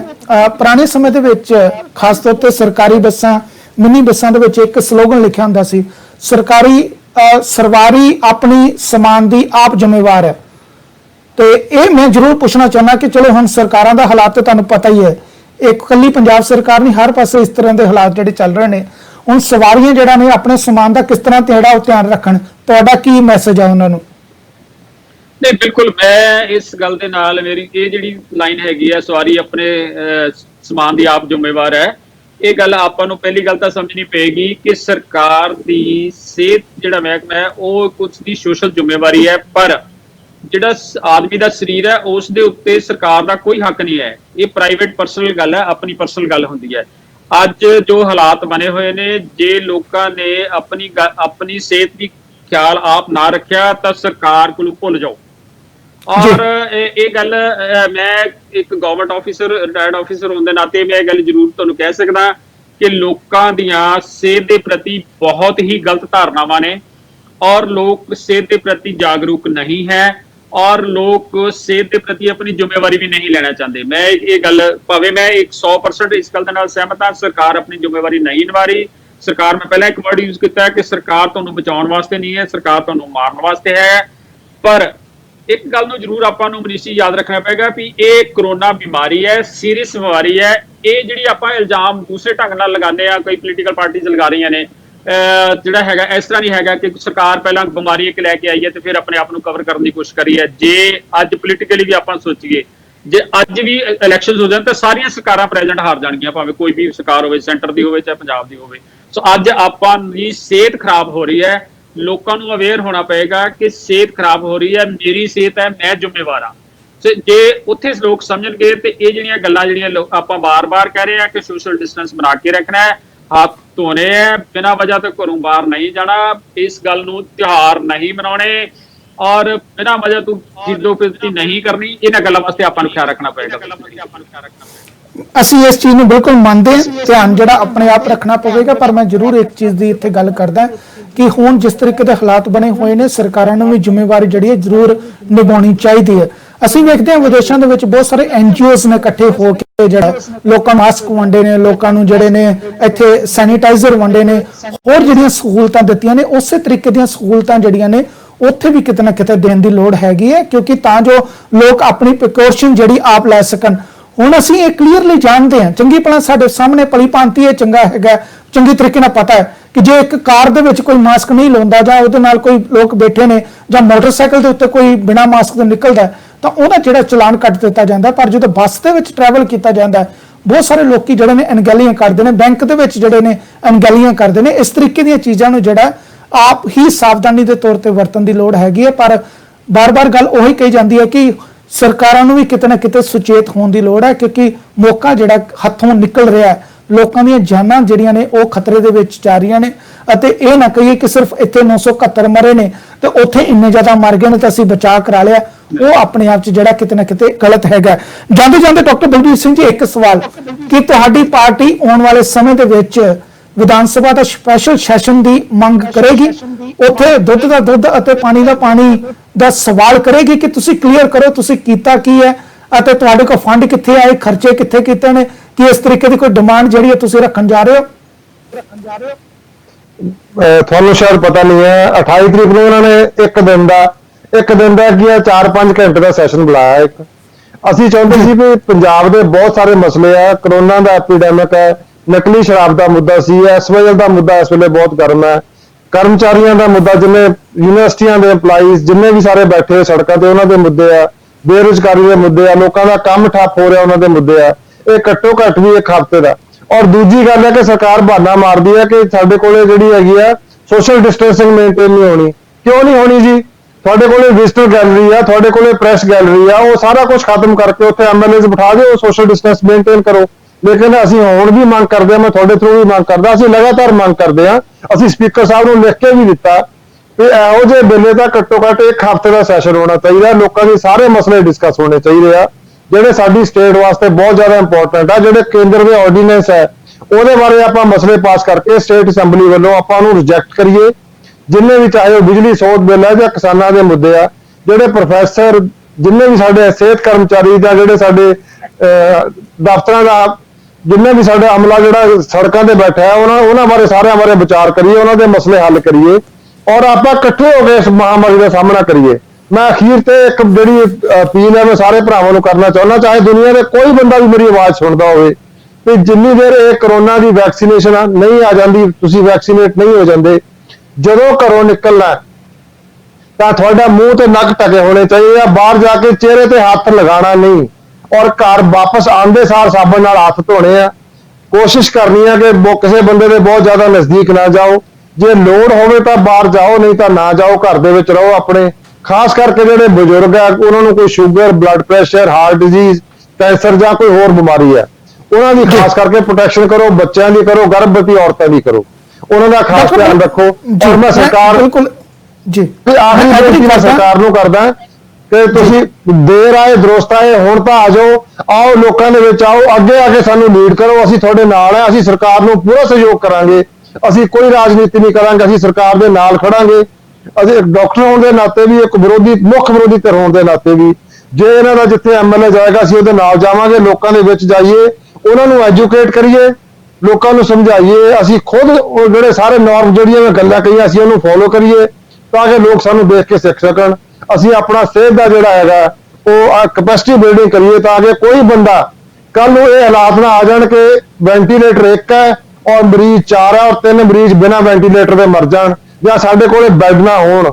ਆਓ ਆਪਾਂ ਸਾਰੇ ਮਿਲ ਕੇ ਪੰਜਾਬ ਦੇ ਵਿੱਚ ਸਾਡੇ ਮੈਂ ਐਨਆਰਆਈ ਭਰਾਵਾਂ ਦਾ ਧੰਨਵਾਦ ਕਰਦਾ ਕਿ ਉਹ ਸਾਡੇ ਵਾਸਤੇ ਬਹੁਤ ਕੁਝ ਕਰਦੇ ਆ, ਇਸ ਵਾਰੀ ਵੀ ਕਰਨਗੇ। ਡਾਕਟਰ ਬਲਬੀਰ, ਮੇਰਾ ਸਵਾਲ ਇਹ ਸੀ ਕਿ ਮੈਨੂੰ ਪਤਾ ਹੈ ਉਹ ਸੈਸ਼ਨ ਜਿਹੜਾ ਹੋ ਰਿਹਾ ਹੈ, ਪਰ ਉਹ ਜਿਸ ਤਰੀਕੇ ਦਾ 3-4 ਘੰਟੇ ਦਾ ਹੈ ਸੈਸ਼ਨ, ਉਹਦੇ ਚ ਲੱਭਣਾ ਕੁਝ ਵੀ ਨਹੀਂ ਹੈ, ਔਰ ਉਹਦੇ ਵਿੱਚ ਵੀ ਇੱਕ ਦੀ ਪਾਰਟੀ ਨੇ ਬਾਈਕਾਟ ਨਾਰੇ ਮਾਰ ਕੇ ਬਾਹਰ ਨਿਕਲ ਜਾਣਾ ਹੈ, ਤਾਂ ਉਹਦੇ ਚ ਵੀ ਸਾਨੂੰ ਕੁਝ ਮਿਲਣਾ ਨਹੀਂ ਹੈਗਾ। ਪਰ ਜੇ ਇੱਕ ਮੁੱਖ ਮੰਤਰੀ ਅਤੇ ਪ੍ਰਧਾਨ ਮੰਤਰੀ ਜਿਹੜੇ ਨੇ ਉਹ ਯੂਮ ਐਪ ਦੇ ਉੱਤੇ ਜਾ ਕੇ ਗੱਲਬਾਤ ਕਰ ਸਕਦੇ ਨੇ, ਜੇ ਆਪਾਂ ਦੂਸਰੀਆਂ ਜਿਹੜੀਆਂ ਸਰਬ ਪਾਰਟੀ ਜਿਹੜੀ ਮੀਟਿੰਗ ਹੈ ਉਹ ਯੂਮ ਐਪ ਤੇ ਹੋ ਸਕਦੀ ਹੈ, ਤਾਂ ਫਿਰ ਵਿਧਾਨ ਸਭਾ ਦੀ ਬਿਲਡਿੰਗ ਦੇ ਵਿੱਚ ਬਹਿਣ ਦੀ ਕੀ ਲੋੜ ਹੈਗੀ ਹੈ? ਜਿਹੜੀ ਇਹ ਸੈਸ਼ਨ ਹੈ 117 ਜਿਹੜੇ ਐਮਐਲਏ ਨੇ ਜਿਹੜੇ ਚੁਣੇ ਹੋਏ ਨੇ ਨਾਲ ਮੁੱਖ ਮੰਤਰੀ ਸਾਹਿਬ ਦੇ, ਕਿਉਂ ਨਹੀਂ ਆਪਾਂ ਜਿਹੜੀ ਇੱਕ ਯੂਮ ਐਪ ਦੇ ਉੱਤੇ ਗੱਲਬਾਤ ਕਰਦੇ ਜਿਹਨੂੰ ਪੂਰੇ ਪੰਜਾਬੀ ਜਿਹੜੇ ਨੇ ਆਪਣੇ ਘਰਾਂ ਦੇ ਵਿੱਚ ਬੈਠ ਕੇ ਵੇਖਣ, ਉਹ ਵੇਖਣ ਕਿ ਕਿਸ ਤਰੀਕੇ ਦੇ ਕਮੈਂਟ ਕਰ ਰਹੇ ਨੇ। ਉਹ 3 ਘੰਟੇ ਦਾ ਸੈਸ਼ਨ ਕਰ ਲਓ, 4 ਘੰਟੇ ਦਾ ਪਤਾ ਲੱਗੇ ਵੀ ਇਹ ਕੀ ਬੋਲਦੇ ਨੇ, ਇਹਦੇ ਵਿੱਚ ਕੀ ਸੱਚਾਈਆਂ ਨੇ, ਕੀ ਤੱਥ ਨੇ। ਕਿਉਂ ਆਪਾਂ ਇਸ ਤਰੀਕੇ ਦੀ ਮੰਗ ਨਹੀਂ ਕਰਦੇ? ਕਿਉਂ ਆਪਾਂ ਬੰਦ ਕਮਰੇ ਦੇ ਵਿੱਚ ਜਿਹੜੀ ਉਹ ਡਿਬੇਟ ਕਰਨਾ ਚਾਹੁੰਦੇ ਆ? ਨਹੀਂ, ਉਹ ਵੀ ਲਾਈਵ ਟੈਲੀਕਾਸਟ ਹੋਣੀ ਚਾਹੀਦੀ ਹੈ, ਉਹ ਸਾਡੀ ਡਿਮਾਂਡ ਹੈ। ਅਸੀਂ ਇਹਨਾਂ ਨੂੰ ਇਹ ਵੀ ਸੁਜੈਸਟ ਕੀਤਾ, ਜਿਹੜਾ ਤੁਸੀਂ ਕਹਿ ਰਹੇ ਹੋ ਵੀ ਜ਼ੂਮ ਦੇ ਉੱਤੇ ਤੁਸੀਂ ਡਿਜੀਟਲ ਇੰਡੀਆ ਕਰੀ ਜਾਂਦੇ ਹੋ, ਪਹਿਲਾਂ ਤੁਸੀਂ ਆਪਣੇ ਆਪ ਤੇ ਖੁਦ ਡਿਜੀਟਲ ਹੋ ਜਾਓ, ਸਾਰੀ ਇਨਫੋਰਮੇਸ਼ਨ ਆਨਲਾਈਨ ਕਰ ਦਿਓ, ਔਰ ਸੈਸ਼ਨ ਜਿਹੜਾ ਹੈਗਾ ਬਿਲਕੁਲ ਕਰੋ, ਉਹਨੂੰ 1 ਹਫ਼ਤੇ ਦਾ ਕਰੋ ਔਰ ਆਨਲਾਈਨ ਕਰੋ, ਕੋਈ ਪ੍ਰੋਬਲਮ ਨਹੀਂ ਹੈ। ਅੱਜ ਦੀ ਸਾਰੀ ਟੈਕਨੋਲੋਜੀ ਅਵੇਲੇਬਲ ਹੈ, ਸਾਰਾ ਕੁਝ ਅਵੇਲੇਬਲ ਹੈ, ਬਿਲਕੁਲ ਸਾਡੀ ਡਿਮਾਂਡ ਹੈ। ਬਿਲਕੁਲ ਡਾਕਟਰ ਮਲਤਾਨੀ, ਮੇਰੇ ਸਾਹਮਣੇ ਹਰੇਕ ਪੰਜਾਬੀ ਦਾ, ਹਰੇਕ ਭਾਰਤ ਵਾਸੀ ਦਾ ਇਹ ਹੱਕ ਬਣਦਾ ਹੈ ਕਿ ਉਹ ਪਤਾ ਲੱਗੇ ਕਿ ਜਿਹੜੇ ਰਾਜਨੀਤਿਕ ਲੋਕ ਉਹਨਾਂ ਵਾਸਤੇ ਜਦੋਜਹਿਦ ਕਰ ਰਹੇ ਨੇ, ਜਿਹੜੇ ਕਹਿੰਦੇ ਨੇ ਕਿ ਸਾਨੂੰ ਰਾਤਾਂ ਦੀਆਂ ਨੀਂਦਾਂ ਨਹੀਂ ਆਉਂਦੀਆਂ, ਘੱਟ ਤੋਂ ਘੱਟ ਉਹਨਾਂ ਦੇ ਇਸ ਲੜਾਈ ਦੇ ਵਿੱਚ ਸੁਣਨ ਤਾਂ ਸਹੀ ਕਿ ਅਸਲ ਦੇ ਵਿੱਚ ਕਿਹਨੇ ਕੀ ਕੀਤਾ ਤੇ ਕਿੱਥੇ ਖਾਮੀਆਂ ਰਹਿ ਗਈਆਂ ਨੇ। ਤੁਹਾਨੂੰ ਨਹੀਂ ਲੱਗਦਾ ਕਿ ਹਰੇਕ ਨਾਗਰਿਕ ਦਾ ਇਹ ਹੱਕ ਹੈਗਾ?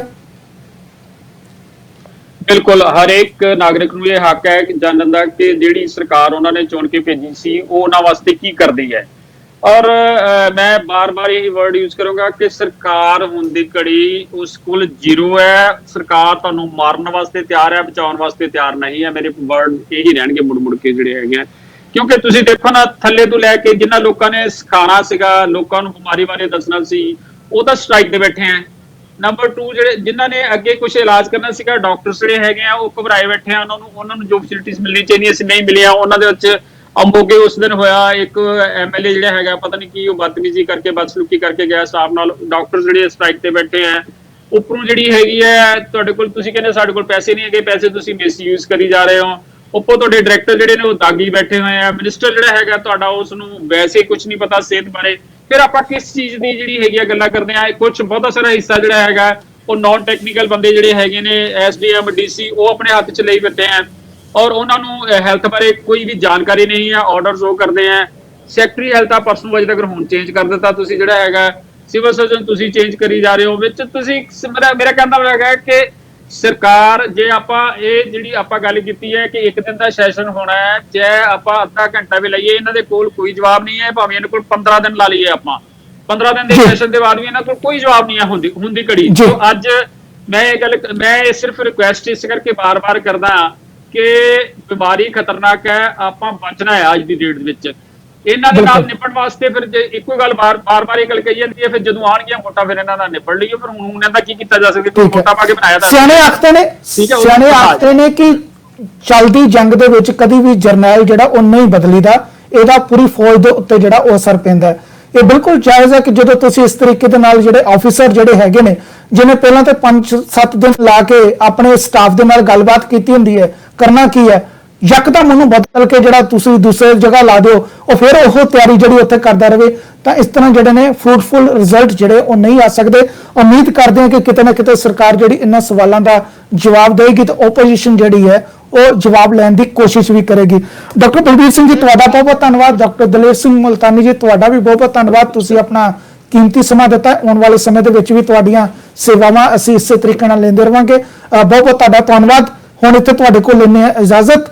ਅਤੇ ਮੈਂ ਆਪਣੇ ਦਰਸ਼ਕਾਂ ਨੂੰ ਵੀ ਬੇਨਤੀ ਕਰਦਾ ਕਿ ਅਗਰ ਤੁਹਾਡਾ ਕੋਈ ਸਵਾਲ ਹੁੰਦਾ ਹੈ, ਕਿਸੇ ਵੀ ਤਰੀਕੇ ਦੇ ਤੁਸੀਂ ਕੋਈ ਗੱਲਬਾਤ ਰੱਖਣਾ ਚਾਹੁੰਦੇ ਹੋ, ਜਾਂ ਤੁਹਾਡੇ ਕੋਲ ਕੋਈ ਅਪਡੇਟ ਹੈ, ਜਾਂ ਕਿਸੇ ਵੀ ਤਰੀਕੇ ਦੀ ਕੋਈ ਵੀਡੀਓਜ਼ ਹੈ ਜਿਹੜੀ ਤੁਸੀਂ ਸਾਡੇ ਨਾਲ ਸ਼ੇਅਰ ਕਰਨਾ ਚਾਹੁੰਦੇ ਹੋ, ਜਾਂ ਆਪਣੇ ਭਾਈਚਾਰੇ ਨਾਲ ਸ਼ੇਅਰ ਕਰਨਾ ਚਾਹੁੰਦੇ ਹੋ, ਤਾਂ ਜਰੂਰ ਜਿਹੜੀ ਉਹ ਸਾਨੂੰ ਈਮੇਲ ਕਰ ਸਕਦੇ ਹੋ। ਉਹਦੇ ਲਈ ਤੁਸੀਂ mdiala@cktimetv.com ਅਤੇ info@cktimetv.com ਤੇ ਸਾਨੂੰ ਈਮੇਲ ਕਰ ਸਕਦੇ ਹੋ।